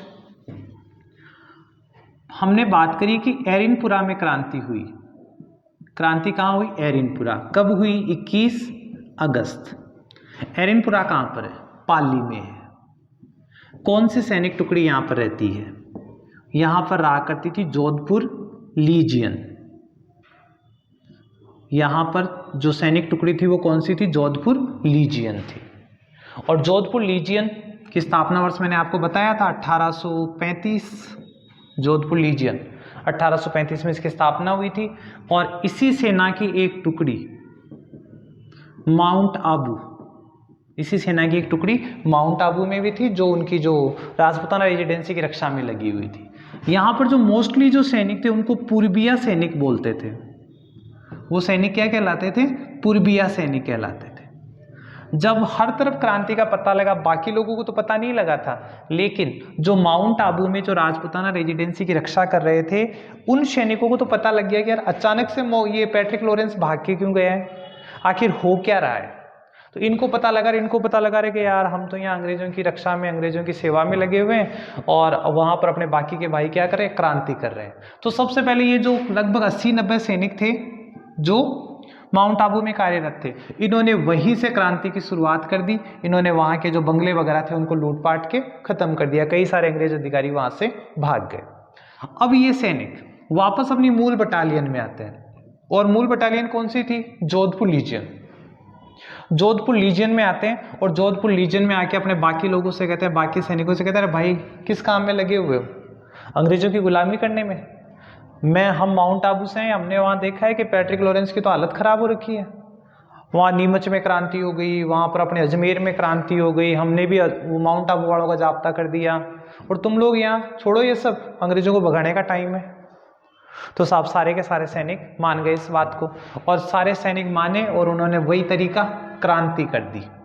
कब? 21 अगस्त 1857 को जोधपुर लीजन में भी क्रांति हो गई, और क्रांति के बाद वही छावनी को लूटना, आग लगाना, और अंग्रेज जो अधिकारी थे उनको मार देना। ठीक है। और साथ ही साथ ये लोग थोड़े और एडवांस थे। इन्होंने कोई लेफ्टिनेंट था वहाँ पर कारमोली, लेफ्टिनेंट कारमोली को गन पॉइंट पे ले लिया, जिंदा रखा, सामने रखा कि अगर देखते रहे अंग्रेज सैनिक आएंगे तो बोल देना उनको कि हथियार रख दो, जैसे फिल्मों में होता है ना, अपने हथियार रख दो वरना गोली मार दूंगा। सेम उसी वाली सीन में लेफ्टिनेंट कारमोली को ये लोग अपने साथ ले गए, 3 दिन तक अपने साथ रखा, और जब लगा कि अब फिलहाल रास्ता साफ है तो उसको पटक के तो भाग जा, ये वाला सीन रहा। तो जो एरिनपुरा के जो सैनिक थे उन्होंने क्रांति कर दी और छावनी को लूटपाट लिया, और फिर इन्होंने एक प्लानिंग बनाई। इन्होंने एक नारा दिया, चलो दिल्ली मारो फिरंगी, चलो दिल्ली मारो फिरंगी का नारा दिया। अब आपसे बार बार पूछा जाता है चलो दिल्ली मारो फिरंगी का नारा किसने दिया? तो ये नारा दिया है किसने? एरिनपुरा की जो सैनिक छावनी थी जिसमें जोधपुर लीजन के सैनिक थे, उन सैनिकों ने। और वैसे अगर देखा जाए ये नारा लगभग सभी ने दिया होगा, सभी ने क्रांति करी किसके खिलाफ? अंग्रेजों के खिलाफ। तो और सभी को जाना कहाँ था? दिल्ली जाना था। तो सबका एक ही टारगेट, चलो दिल्ली मारो फिरंगी, ये उनका टारगेट था। और अगर केवल दिल्ली चलो आए तो हमें नसीराबाद वाले का ध्यान रखना है, नसीराबाद उसका जवाब मान सकता है, डिपेंड करता है पेपर बनाने वाले पे क्या ऑप्शंस फ्रेम करता है। तो चलो दिल्ली मारो फिरंगी का नारा देते हुए सारे के सारे सैनिक एरिनपुरा छावनी से आगे निकल जाते हैं। और जब बंदे एरिनपुरा छावनी से आगे निकल जाते हैं तो उसके आगे की क्या घटना होती है? आप छावनी को लूट चुके हो और छावनी से आगे बढ़ने की कोशिश कर रहे हो। जैसे ही आप आगे बढ़ रहे हो वहां पर आपको खैरवा नामक एक स्थान है, खैरवा पाली, खैरवा स्थान है पाली में। वहां पर इन्हें मिलता है ठाकुर कुशाल सिंह चंपावत, कुशाल सिंह चंपावत, और ये आउवा का ठाकुर था, आउवा का सामंत था। आउवा जो है वो पाली में है, वहां का एक सामंत था, इसका नाम था कुशाल सिंह चंपावत। दोस्तों कुशाल सिंह के बाद इस नाम का भी ध्यान रखना, एक बार एग्जाम में पूछा गया कि 1857 की क्रांति का नायक था ठाकुर कुशाल सिंह चंपावत, कुशाल सिंह शक्तावत, कुशाल सिंह शेखावत, कुशाल सिंह कोई अन्य वाला चूड़ावत। अब क्या करें, हमने अगर कुशाल सिंह पढ़ के छोड़ा तो गलतियां करेंगे, ध्यान रखना कुशाल सिंह चंपावत। ठीक है। तो खैरवा नामक स्थान पर कुशाल सिंह चंपावत और क्रांतिकारी सेना है वो दोनों आमने सामने होती है। ठाकुर कुशाल सिंह उनसे पूछा भाई कहाँ जा रहे हो? क्या हमने तो है ना मेवाड़ जो अपनी जो जोधपुर लीजियन वाले सैनिक है हम लोग, एरिनपुरा छावनी को तो लूट लाट लिया, अब हम दिल्ली जा रहे हैं। तो कि दिल्ली जाके क्या करोगे? कि बस अंग्रेजों को भगाएंगे और बहादुर शाह जफर है उसको राजा बनाएंगे। तो क्या और कोई समस्या? कि समस्या तो क्या है, भूख भाग लगी है। तो इसने कहा चलो एक काम करो, आप तो आओ मेरे कहाँ पर आओ, आउवा में आओ, वहाँ पर आराम से खाना आना खाओ और आपको जो भी हथियार वगैरह चाहिए वो मैं दूंगा। कि हथियार जो मैं आपको हथियार भी मैं दूंगा और आपको जो भी सामान सही चाहिए सब चलो मेरे साथ चलो आप। तो सारे के सारे सैनिक कहाँ चले जाते हैं? आउवा चले जाते हैं। और आउवा का जो ठाकुर है कुशाल सिंह वो इनकी सहायता करता है। अब बात यह आती है कि आखिर ठाकुर कुशाल सिंह ऐसा क्यों करता है? सबको पता है अंग्रेजों की खिलाफत करके आई हुई सेना है। अंग्रेज जो वहाँ का ठाकुर था तखत, सो मेवाड़ का महाराजा था तखत सिंह, कि जो अंग्रेजों की खिलाफत करके जो सेना आई है वो जोधपुर के महाराजा की भी खिलाफत करके आई है। तो इसका मतलब यार ये तो गलत है काम। तो इसके पीछे तो अंग्रेज आ रहे होंगे, इसके पीछे तो ठाकुर तखत जो मारवाड़ का जो राजा है तखत सिंह वो आ रहा होगा, फिर उसने इतना लफड़ा मोल क्यों लिया? सही बात है। हम सोचते हैं आखिर ठाकुर कुशाल सिंह चंपावत को क्या पड़ी थी ये सब करने की? भाई पड़ी थी का कारण था। कारण ये था उसकी मैं बात बता देता हूँ। उस समय मारवाड़ का शासक कौन? तखत सिंह। तखत सिंह के और आपका जो कुशाल सिंह था, इस कुशाल सिंह के दोनों के बीच में एक विवाद हो गया था। दोनों के बीच में विवाद हो गया था। विवाद किस बात का था? विवाद था बिथोड़ा। पाली में एक जगह है, बिथोड़ा का सामंत कौन बने, कि बिथोड़ा का सामंत किसे बनाए, ये विवाद था। किसके बीच में? जोधपुर के शासक और इसके कुशाल, ठाकुर कुशाल सिंह चंपावत के। ठाकुर कुशाल सिंह चंपावत ने कहा कि मिस्टर एक्स को क्या बनाऊं? बिथोड़ा का जागीरदार बनाऊं।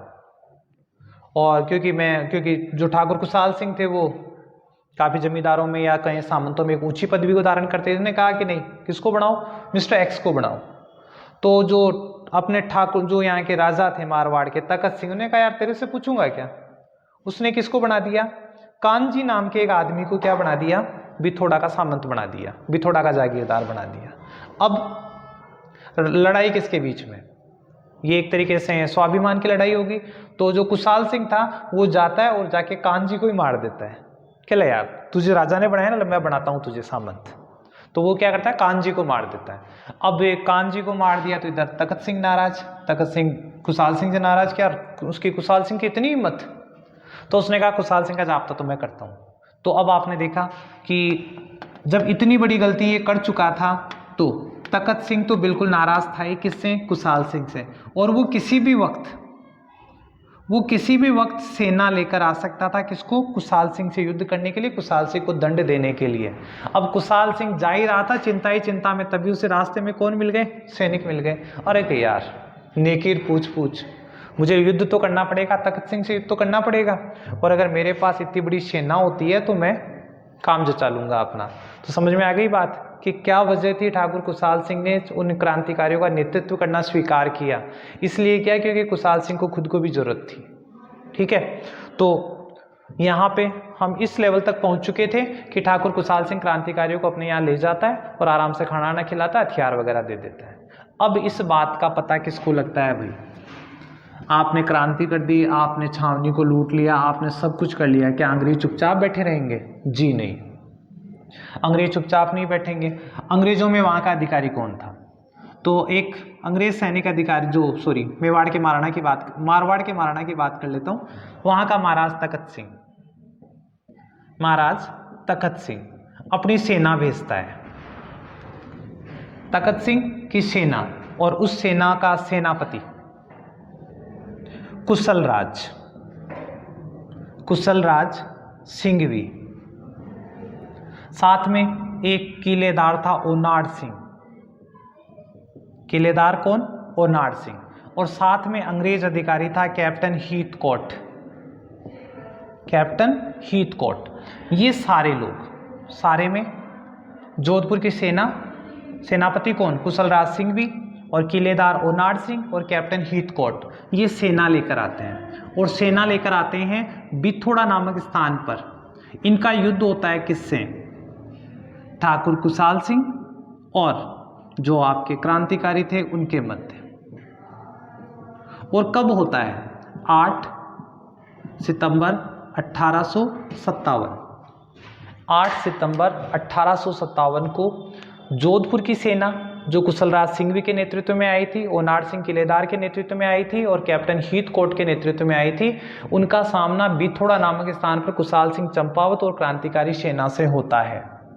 अब एक तरफ अंग्रेज सेना प्लस जोधपुर की सेना, और दूसरी तरफ क्रांतिकारी और कुशाल सिंह। परिणाम क्या रहा होगा? परिणाम में तो लगता है ये जीतेंगे, नहीं। आखिरकार इसमें क्या होता है?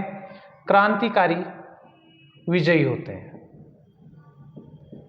क्रांतिकारी विजय होते। कितनी ऐतिहासिक घटना है। क्रांतिकारियों ने जोधपुर राज्य की सेना को हरा दिया, और फिर इनका तो खाता। और इसी में जो ओनाड सिंह होता है वो मारा जाता है, कैप्टन हीथकॉट होता है वो मारा जाता है, कुशलराज सिंह भी जस्ते से बच जाता है, सेना वापस लौट जाती है। क्रांतिकारी लगता है कि बस अब हम जीत गए। लेकिन क्या अंग्रेज इतनी आसानी से मानने वाले थे? पहला युद्ध, बिथोड़ा का युद्ध, क्रांतिकारियों ने जीत लिया। दोबारा सेना आती है अंग्रेजों की, और अब की बार सेना आती है फिक्स 10 दिन बाद, 18 सितंबर 1800 18 सितंबर 1857। अब की बार सेना लेकर कौन आता है? एक आता है खुद में राजस्थान का गवर्नर, जो agent to governor general mister Patrick Lawrence.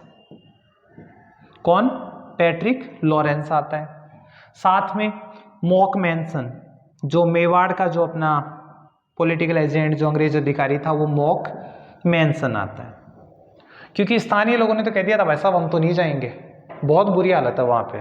तो पैट्रिक लॉरेंस और मॉक मैनसन आए, और साथ में सामने की तरफ युद्ध लड़ने के लिए कौन? वही ठाकुर कुशाल सिंह और क्रांतिकारी। ठाकुर कुशाल सिंह और क्रांतिकारी दोनों युद्ध लड़ने के लिए खड़े थे। इस युद्ध में क्या होता है? इस युद्ध में आप देखो कि पैट्रिक लॉरेंस और मॉक मैनसन एक तरफ, यानी कि दोनों के दोनों अंग्रेज, और अंग्रेज गोरे, और दूसरी तरफ केवल भारतीय, इसका मतलब काले। तो इसी युद्ध को, चेलावास के युद्ध को ही क्या कहा जाता है भाई? काले गोरों का युद्ध। काले गोरों का युद्ध इसे कहा जाता है। एक तरफ पैट्रिक लॉरेंस है, मॉक मैनसन है, और दूसरी तरफ कुशाल सिंह और क्रांतिकारी है। क्या होगा युद्ध का परिणाम? युद्ध का परिणाम क्या? युद्ध का परिणाम फिर वही होगा, इस बार भी आपके क्रांतिकारी विजयी होते हैं। क्रांतिकारी विजयी होते हैं। कितनी बड़ी घटना है, दो बार क्रांतिकारी और एक सामंत के द्वारा अंग्रेज सेना को हरा दिया जाना। तो यूं कहें ना कि 1857 की क्रांति का प्रथम केंद्र नसीराबाद, और प्रमुख केंद्र कौन सा? एरिनपुरा, आउवा। एरिनपुरा की छावनी के सैनिक, और आउवा ही क्या है? इसका प्रमुख केंद्र है। इस युद्ध में और क्या क्या होता है? इस युद्ध में पहले वाले में तो कौन मरा था? जो ओनार सिंह। इस युद्ध में होता है मॉक मैनसन। मॉक मैनसन का सिर काटकर, मॉक मैनसन का सिर काटकर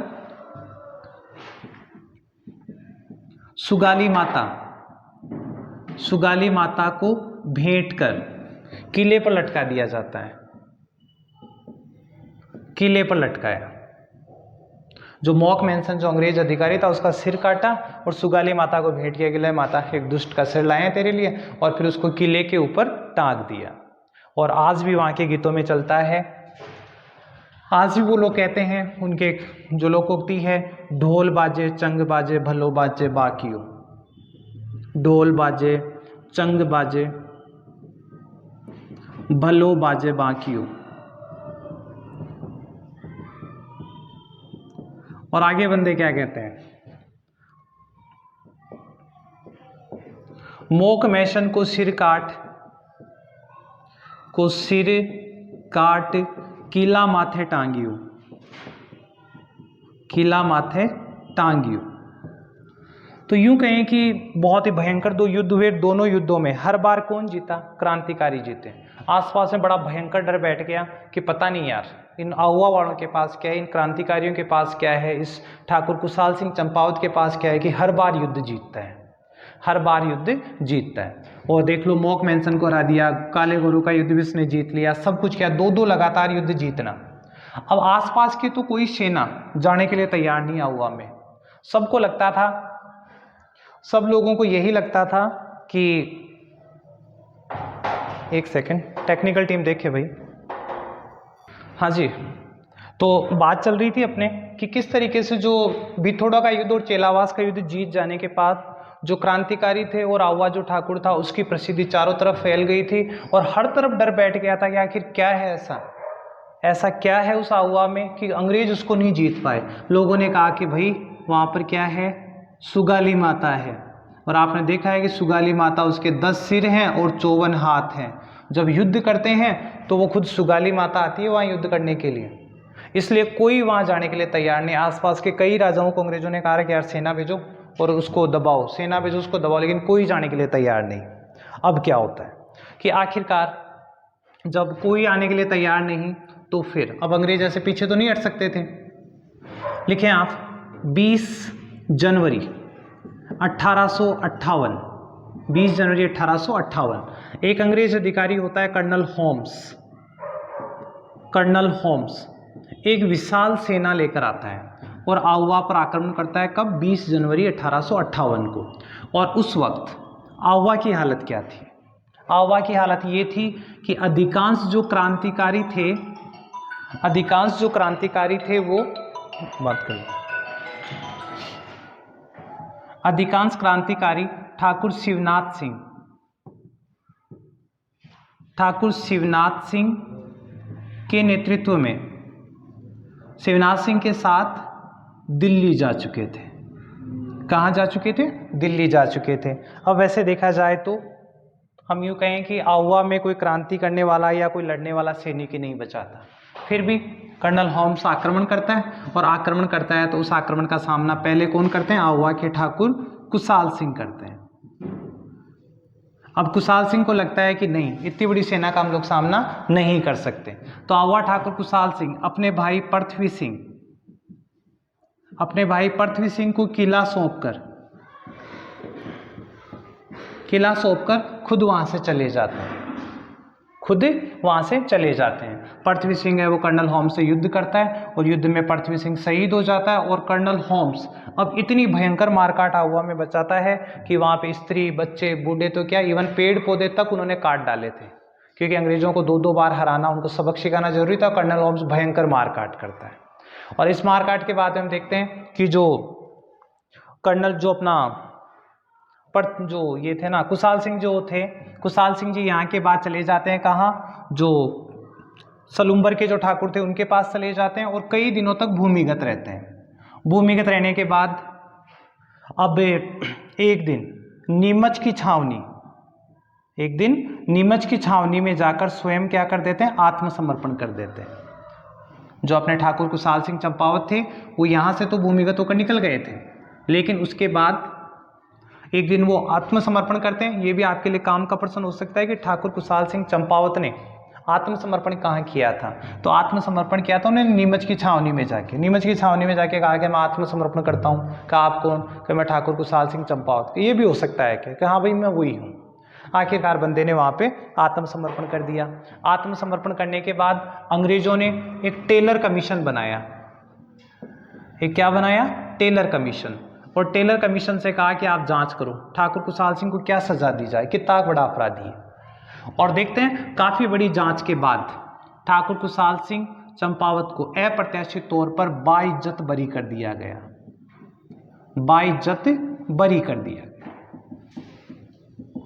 ये क्या तरीका हुआ? जिस बंदे ने इतनी मार काट कर उसे बाइज्जत बरी कर दिया गया।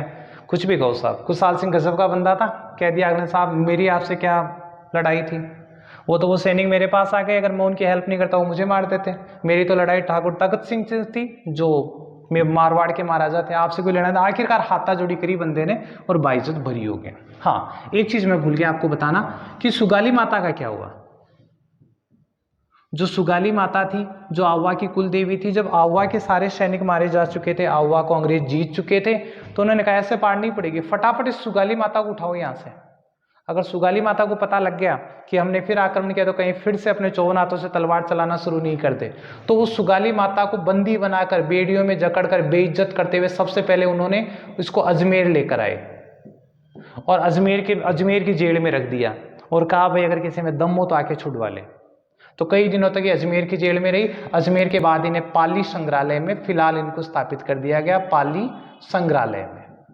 तो आपकी सुगाली माता वर्तमान में कहाँ स्थित है? पाली संग्रहालय में स्थित है, 10 सिर और 54 हाथ। ठीक है, और इन्हें क्रांति की देवी कहा जाता है। क्रांति का विजय स्तंभ है वो भी कहाँ पर है? आहुआ में ही स्थित है। तो ये थे अपने क्रांति की तीसरी जगह। हमने पहले नसीराबाद में क्रांति पढ़ी, फिर हमने नीमच में क्रांति पढ़ी और उसके बाद में हमने एरिनपुरा में क्रांति पढ़ी। आगे बात करते हैं कोटा में विद्रोह। 1857 की क्रांति की चौथी जगह 15 अक्टूबर 1857। ठीक है, सबसे पहले कहा जाता है कोटा में जन विद्रोह था, क्योंकि कोटा में कोई सैनिक छावनी नहीं थी। कोटा के अंदर कोई सैनिक छावनी नहीं थी। कोटा कंटिंजेंट थी, वो भी देवली टोंक में स्थित थी। यहाँ पे विद्रोह किया तो किसने किया? जनता ने किया। किसके नेतृत्व में किया? लाला जयदयाल और मेहराब खान के नेतृत्व में किया। ये इसके नेता हैं, ध्यान रखना, लाला जयदयाल और मेहराब खान, ये दोनों नेता हैं। इन नेताओं के नेतृत्व में जो कोटा में क्रांति हुई, क्रांति की वजह क्या थी? यहाँ पर एक अंग्रेज अधिकारी हुआ करता था। हाँ, यहाँ के राजा थे राम सिंह, जो हमने शुरू में पढ़े थे, और अंग्रेज अधिकारी था मेजर बर्टन। Major Burton. जब हर तरफ क्रांति की घटनाएं हो रही थी, मेजर बर्टन भी सतर्क हो गया था, और मेजर बर्टन ने लगा कि इस कोटा में भी कुछ हो सकता है। उसने 5-7 लोगों की एक सूची बनाई और महाराजा से कहा ये 5-7 लोग गलतियां कर सकते हैं, 5-7 लोग ड्रामा कर सकते हैं, आप ऐसे करो, इनको गिरफ्तार करके मेरे हवाले कर दो, इनको गिरफ्तार करके मेरे हवाले कर दो। राजा ने कह दिया चलो ठीक है, ले जाओ, मेरा क्या जाता है। जब इस बात का पता जनता को पड़ा, वहां की स्थानीय सेना को पड़ा, तो उन सब ने क्या कर दिया? विद्रोह कर दिया कि यार ये क्या तरीका हुआ। जब सारी जनता ने विद्रोह कर दिया तो विद्रोह का नेतृत्व इन लोगों ने कर रहे हैं और इन्हीं को गिरफ्तार करके जेल में डालने की बात थी। अब इन्होंने अपना बदला लेना शुरू किया।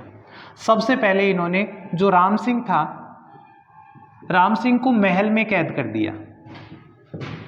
जो मेवाड़ के महाराणा थे उनको महल में ही कैद कर दिया। सारा प्रशासन स्वयं के हाथ में ले लिया, प्रशासन स्वयं के हाथ में। जो अपना मेजर बर्टन था, जिसने कहा था कि इनको गिरफ्तार करके दो, मेजर बर्टन को बापड़े को क्या किया? बर्टन का सिर काट दिया कि तू आया था ना मैं गिरफ्तार करने। मेजर बर्टन का सिर काटकर पूरे शहर में घुमाया, पूरे शहर में घुमाया मेजर बर्टन का सिर काट के। जैसे मारवाड़ में गुड़ले खां का सिर घुमाया गया था और आपके आहुआ में मोक मेंशन का, उसी तरह मेजर बर्टन का सिर काटकर पूरे कोटा शहर में घुमाया गया। साथ ही साथ अब क्या करें, क्रांतिकारियों ने जो करना था वो तो कर लिया। अब क्रांतिकारी कहते हैं यार इस राम सिंह को भी मार दो। तब एक बंदा होता है गोस्वामी कन्हैयालाल, गोस्वामी कन्हैयालाल। गोस्वामी कन्हैयालाल कहता नहीं यार ये तो महाराज है अपने, क्या करे बेचारे, इनको मत मारो। तो कहे फिर क्या मैं कोई फैसला करवा देता हूं। तो एक मथुराधीश मंदिर है कोटा में। कोटा में कौन सा मंदिर है? मथुराधीश मंदिर। इस मथुराधीश मंदिर में दोनों पक्षों के मध्य समझौता करवाया जाता है। किसके? क्रांतिकारियों के और राम सिंह के। और वहां पर इनसे एक कागज पर साइन करवाए जाते हैं। किनसे? राम सिंह से। और कागज पर लिखा हुआ था कि मैं कोटा का महाराव राम सिंह इन मेरे सैनिकों को आदेश देता हूं कि मेजर बर्टन का सिर काट दो, अंग्रेजों को यहाँ से भगा दो। इस टाइप का काम करवा के उसे साइन करवा लेते हैं। पहले तो राजा कहता नहीं यार मैं कैसे कर दूं साइन, अंग्रेज मारेंगे, कि अंग्रेजों से पहले हम मार देंगे, मान जा। बंदे ने साइन कर दी। ये काम लगभग, ये जो क्रांति थी लगभग 6 माह तक चलती रही। 6 माह तक कोटा के ऊपर क्रांतिकारियों का अधिकार रहा। पूरा सिस्टम क्रांतिकारी खुद मेंटेन करते रहे और मेजर बर्टन को मार ही दिया था, राम सिंह कैद में था ही। अब क्या हो, आखिरकार एक अंग्रेज आता है पी रॉबर्ट आता है और साथ में एक करौली शासक आता है करौली शासक मदन पाल। ये दोनों मिलकर क्या करते हैं? कोटा को क्रांतिकारियों से मुक्त करवाते हैं। कोटा को क्रांतिकारियों के नेतृत्व से मुक्त करवाने वाला कौन है? पी रॉबर्ट्स अंग्रेज अधिकारी है और करौली का शासक है मदन पाल। आखिरकार कोटा को क्रांतिकारियों के नेतृत्व उसके अधिकार से मुक्त कराया गया। लाला जयदयाल और मेहराब खां को फांसी दे दी गई। अब नंबर आया राम सिंह का। राम सिंह से पूछा रहा भाई तूने कैसे साइन किए, तूने मारने का आदेश कैसे दिया? उसने कहा साहब मेरी गलती नहीं है, जबरदस्ती वो मुझे मार देते हैं। तो राम सिंह ने भी हाथाजोड़ी कर ली। फिर भी राम सिंह को सजा मिली। सजा क्या मिली? उसकी जो तोपों की सलामी थी वो 15 से घटाकर 11 कर दी गई कि अब और तो क्या करे तेरा, तू भी मजबूर था लेकिन तू संभाल सकता था टाइम पे। तो तेरा जो सम्मान था 15 तोपों वाला उसको घटाकर कितना कर दिया? 11 तोपों का कर दिया। अब साथ किसने दिया था? करौली के शासक ने। तो करौली के शासक को इसका इनाम मिला और उसे 17 तोपों की सलामी दी जाने लगी। उसका प्रमोशन कर दिया गया कि अब करौली के महाराजा जहां भी जाएंगे 17 तोपों की सलामी दी जाएगी और कोटा वाले को कितने की दी जाएगी? 11 की दी जाएगी। तो ये सारा काम हुआ कहां पर? कोटा में। ठीक है, तो ये कोटा की क्रांति थी। कोटा की क्रांति जन विद्रोह, लाला जयदयाल, मेहराब खां, मेजर बर्टन, ये करौली के शासक मदन पाल की सहायता से सारा काम हुआ। तो हम ये देखें कि राजस्थान में जो चार जगह जो क्रांतियां हुई वो वही जगह है जो क्रांति के प्रमुख केंद्र है, जिन्हें हम छावनियां भी कह सकते हैं। बाकी इनमें से हालांकि कोटा तो छावनी भी नहीं था। आगे हम बात करते हैं कि 3 जगह क्रांति हो चुकी है, चौथी जगह क्रांति कहाँ होती है। मैंने शुरू में कहा था 6 में से जो हाँ आगे आ जाएगा, उसकी बात करते हैं फिर। 3 जगह तो हम क्रांति पढ़ ही चुके हैं। हमने नसीराबाद में क्रांति करी, हमने नीमच में क्रांति करी, उसके बाद में हमने एरिनपुरा में क्रांति करी। छावनियों की बात करें तो कोटा का तो जन विद्रोह था। बात करें भरतपुर में, तो भरतपुर में सबसे गजब की बात ध्यान रखना, भरतपुर में निश्चित तिथि को क्रांति हुई। भरतपुर में निश्चित तिथि को क्रांति हुई 31 मई 1857। टाइम के बड़े पंक्चुअल हैं। कौन से वाले? भरतपुर वाले। यहाँ के शासक कौन थे? बताया था जसवंत सिंह। यहाँ के शासक कौन थे? जसवंत सिंह। जसवंत सिंह ने यहाँ पे जो एस.सी. मोरिसन था, अंग्रेज अधिकारी था, एस.सी. मोरिसन, उसे कहा कि बाबा साहब तू यहाँ से चला जा। क्यों चला जा? क्योंकि आसपास में बहुत सारे क्रांतिकारी घूम रहे हैं, अगर तुझे यहाँ देखेंगे तो वो यहाँ भी आ जाएंगे तुमसे युद्ध करने के लिए, तो मैं तेरे हाथ जोड़ता हूँ, तू निकल जाए यहाँ से। ठीक है, तो जसवंत सिंह ने अपने अंग्रेज अधिकारी मोरिसन से कहा था कि तू यहाँ से निकल जा। यहाँ पर मेव और गुर्जर लोग आंदोलनरत थे। तो भरतपुर की क्रांति में बस इतना सा याद रखना, 31 मई 1857 क्रांति के समय भरतपुर का राजा कौन था? जसवंत सिंह। अंग्रेज अधिकारी कौन था? मोरिसन। इससे कहा था तू छोड़ छाड़ के निकल यहाँ से, वरना तेरे चक्कर में यहाँ भी ड्रामा हो जाएगा। चलिए क्रांति की अगली जगह देखते हैं, धौलपुर में क्रांति। मैंने कहा था आजकल बड़ा इंपॉर्टेंस ले रहे हैं यहाँ के राजा, और ये है भगवंत सिंह। भगवंत सिंह यहाँ के शासक थे, और यहाँ पर रामचंद्र और हीरालाल थे। रामचंद्र और हीरालाल। हाँ, एक चीज हम लोग मिस कर गए हैं भाई, जो आवा की, जो एरिनपुरा की जो क्रांति थी, उसमें जो क्रांतिकारी सैनिकों के नाम वो आप अब लिख लें। मोती खां, तिलक राम और शीतल प्रसाद। ये कहाँ के नेता है भाई? एरिनपुरा के नेता। नोट करना इनको, एरिनपुरा क्रांति के नेता। यहां पर धौलपुर में वापस पहुंचे। रामचंद्र और हीरालाल के नेतृत्व में यहां पर क्रांति हुई। अब यहां की क्रांति ऐसे खुद नहीं हुई थी। कहते हैं कि जो ग्वालियर व इंदौर के सैनिक दिल्ली जाने से पहले यहां से होकर गुजरे थे। कहां से? धौलपुर से होकर। और इन्होंने यहाँ के लोगों से कहा, अरे यार हम वहां से चल के आगे क्रांति करेंगे, तुम क्या कर रहे हो, तुम भी खड़े हो जाओ। तो फिर ग्वालियर व इंदौर के सैनिकों के उकसाने पर यहाँ के लोगों ने भी क्या कर दी? क्रांति कर दी। और रामचंद्र और हीरालाल के नेतृत्व में राजा की जो तोपें थी, 200 के आसपास तोपें बताते हैं, उन 200 तोपों को लूटकर ये लोग आगरा की तरफ बढ़ गए थे। बस इतना सा स्टेटमेंट मिलता है, रामचंद्र और हीरालाल के नेतृत्व में राजा की 200 तोपों को लूटकर ये लोग आगरा की तरफ बढ़ गए थे।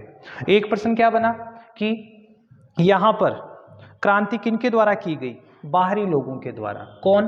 ग्वालियर और इंदौर के सैनिक आए। साथ ही साथ पटियाला, एक चीज और ध्यान रखना, पटियाला के शासक, पटियाला की सेना ने क्रांति को दबाया। पटियाला की सेना ने क्रांति को दबाया। फिर से देख लें, इस प्रश्न को मैं रिपीट करूंगा आपके लिए। ऐसी कौन सी रियासत थी जहां क्रांति करने के लिए बाहर के सैनिक आए और जहां पर क्रांति को दबाने के लिए बाहर की सेना आई? देख लो, राजस्थान के बाहर का ग्वालियर और इंदौर के बंदे आए जिन्होंने धौलपुर में क्रांति करी, और पटियाला की सेना आई है क्रांति को दबाने के लिए। तो एक ऐसी जगह, ऐसी रियासत जहां पर क्रांति की शुरुआत और क्रांति का अंत बाहरी सेना के द्वारा किया गया। जवाब होगा धौलपुर। चलिए अगला देख लेते हैं, टोंक। टोंक में क्रांतिकारी घटनाएं। एक चीज तो आपको ये देखनी पड़ेगी कि टोंक में देवली सैनिक छावनी थी। बताया था मैंने, टोंक में देवली सैनिक छावनी थी, और इस छावनी के सैनिक नीमच के सैनिकों के साथ ही दिल्ली की तरफ बढ़ गए थे। तो ये तो हो गई ये बात। अब बात करते हैं कि टोंक में और क्या क्या घटनाएं हुई। यहाँ का जो नवाब था, यहाँ का नवाब था वजीरुद्दौला। यहाँ का जो नवाब था वो था वजीरुद्दौला। ये बंदा था अंग्रेजों के पक्ष में, ये क्या था? अंग्रेज समर्थक था।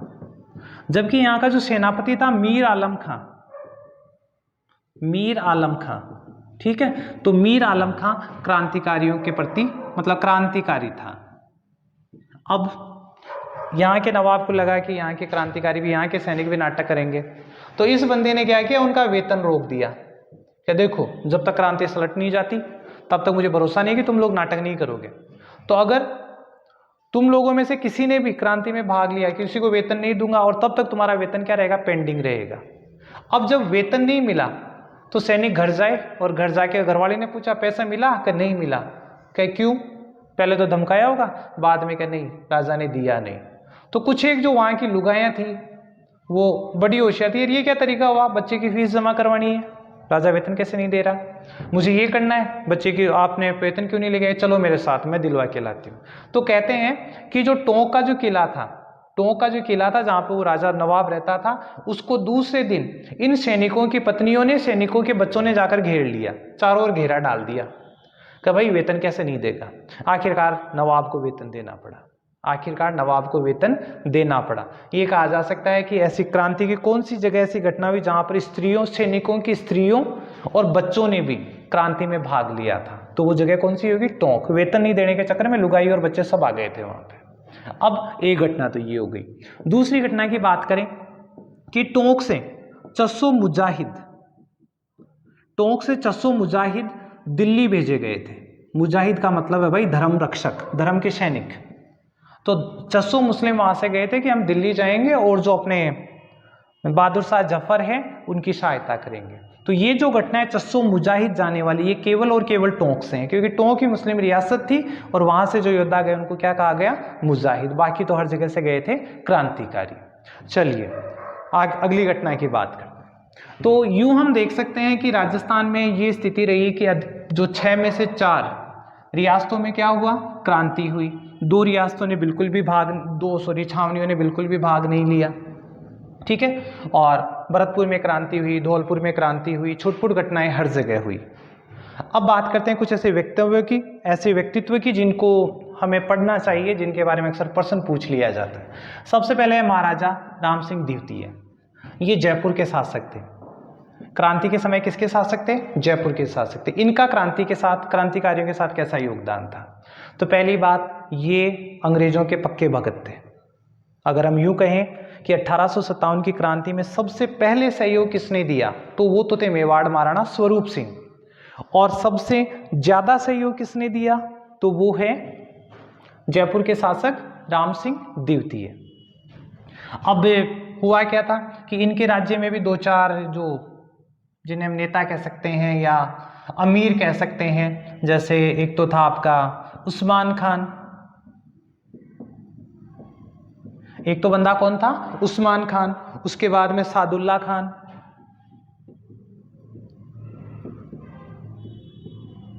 एक वजाहत खान। ऐसे कुछ एक अमीर थे, ऐसे कुछ एक मुस्लिम सरदार थे जो क्रांति में शामिल होना चाहते थे। लेकिन जब राजा को पता लगा कि यार ये तो ऐसा करने वाले हैं तो अंग्रेजों से अपनी दोस्ती टूट जाएगी, तो उन्होंने इन सबको क्या करवा लिया, गिरफ्तार करवा लिया। इन्होंने जितना हो सका अंग्रेजों का सहयोग किया और उस सहयोग के बदले इनको अंग्रेजों ने दी भाई क्या, सितार ए हिंद की उपाधि दी। सितार ए हिंद की तो क्या दे दी, उपाधि दी।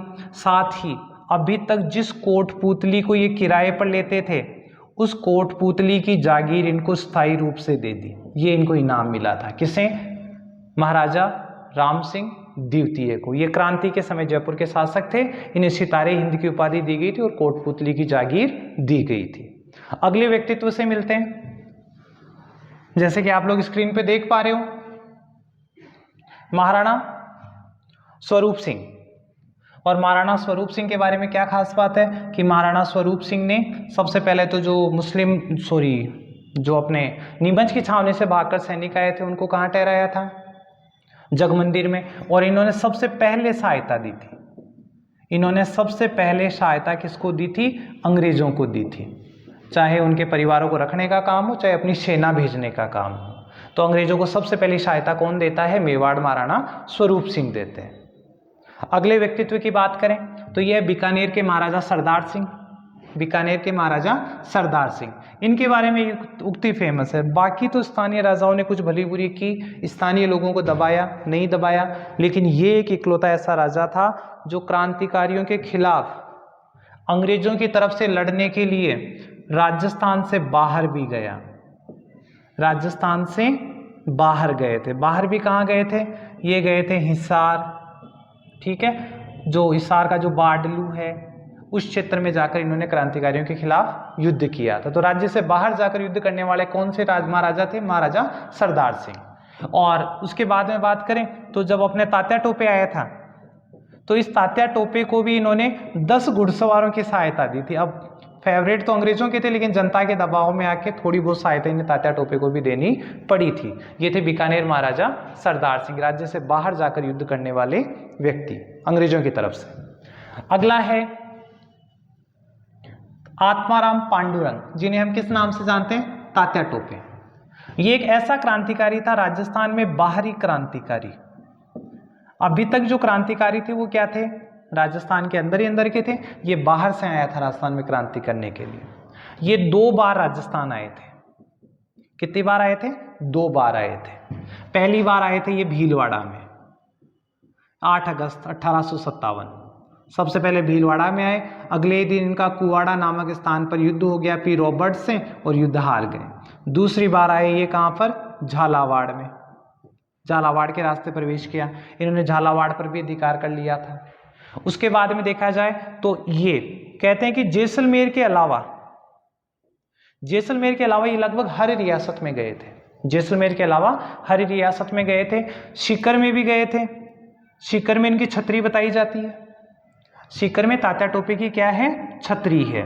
और कहते हैं सीकर का एक सामंत जिन्होंने इसकी सहायता की थी उसको अंग्रेजों ने फांसी दे दी थी। ठीक है। और फिर मानसिंह नरूका नाम का एक विश्वासघाती व्यक्ति ने इनके बारे में अंग्रेजों को सूचना दी थी। अंग्रेजों ने इन्हें पकड़कर क्या दे दी? फांसी दे दी थी। तो ये थे तात्या टोपे। लास्ट जो व्यक्तित्व है अपना वो है अमरचंद बाठिया। अमरचंद बाठिया।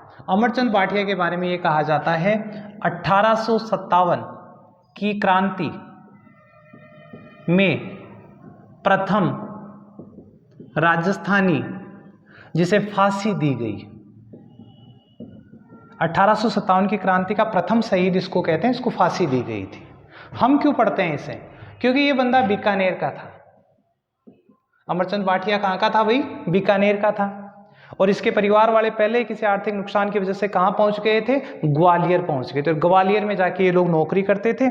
और यूं कहा जाए कि इन लोगों ने, ये जो अमरचंद बाठिया थे इनका जो परिवार था वो ग्वालियर में खजांची थे। ग्वालियर में जो खजाना था, ग्वालियर जो राजघराने का, उस खजाने के रक्षक थे, उसका हिसाब किताब रखा करते थे। फिर फांसी क्यों दी गई? अब जो क्रांति का जो समय था उस वक्त वहां पर थी रानी लक्ष्मीबाई, तात्या टोपे थे। इन लोगों की सेना की हालत ये हो गई थी पैसे के अभाव में कि बेचारे भूखे मर रहे थे। हथियार तो दूर की बात है, इनके पास देने के लिए वेतन नहीं था, खाने के लिए अनाज नहीं था। तो उस स्थिति में अमरचंद बाठिया जी थे, इन्होंने मदद करी। और मदद कैसे करी? उन्होंने कहा यार कोई बात नहीं, देश के लिए काम कर रहे हो ना, मुझे तो मरना पड़ेगा। लेकिन जो ग्वालियर का जो खजाना था वो सारा का सारा खजाना उसने किसको लुटा दिया? क्रांतिकारियों को लुटा दिया। ले जाओ तुम तो ऐश करो। ठीक है, क्रांतिकारियों को लुटा दिया। और इससे लक्ष्मीबाई और तात्या टोपे और जो भी क्रांतिकारी थे वो कई दिनों तक क्रांति की इस ज्वाला को जलाए रख सके। अब इसके बदले में इनके साथ क्या हुआ? जब पता लगा कि अमर सिंह बाठिया ने ही क्या करा है, सारा खजाना लुटाया है, तो वहाँ के जो राजे महाराजे थे उन्होंने इनको फांसी चढ़ा दिया। और सरेआम ग्वालियर में एक नीम के पेड़ के नीचे, नीम के पेड़ से लटकाकर इनको फांसी दे दी गई। तो ये कहलाते हैं राजस्थान की क्रांति के अमर शहीद, प्रथम शहीद कहलाते हैं। तो दोस्तों ये थी 1857 की क्रांति। और मैंने काफ़ी कुछ कोशिशें की है, हालांकि बहुत कुछ बता पाया हूँ, बहुत कुछ रह गया है। और मैं कोशिश करूँगा कि भविष्य में भी आपके लिए इससे भी ज़्यादा अच्छी वीडियो लेकर आऊँ। तो इसके लिए आपसे यही निवेदन रहेगा कि आप हमारे चैनल पे लगातार जुड़े रहें, चैनल को लाइक करें, शेयर करें, सब्सक्राइब करें। जय हिंद, जय भारत, धन्यवाद।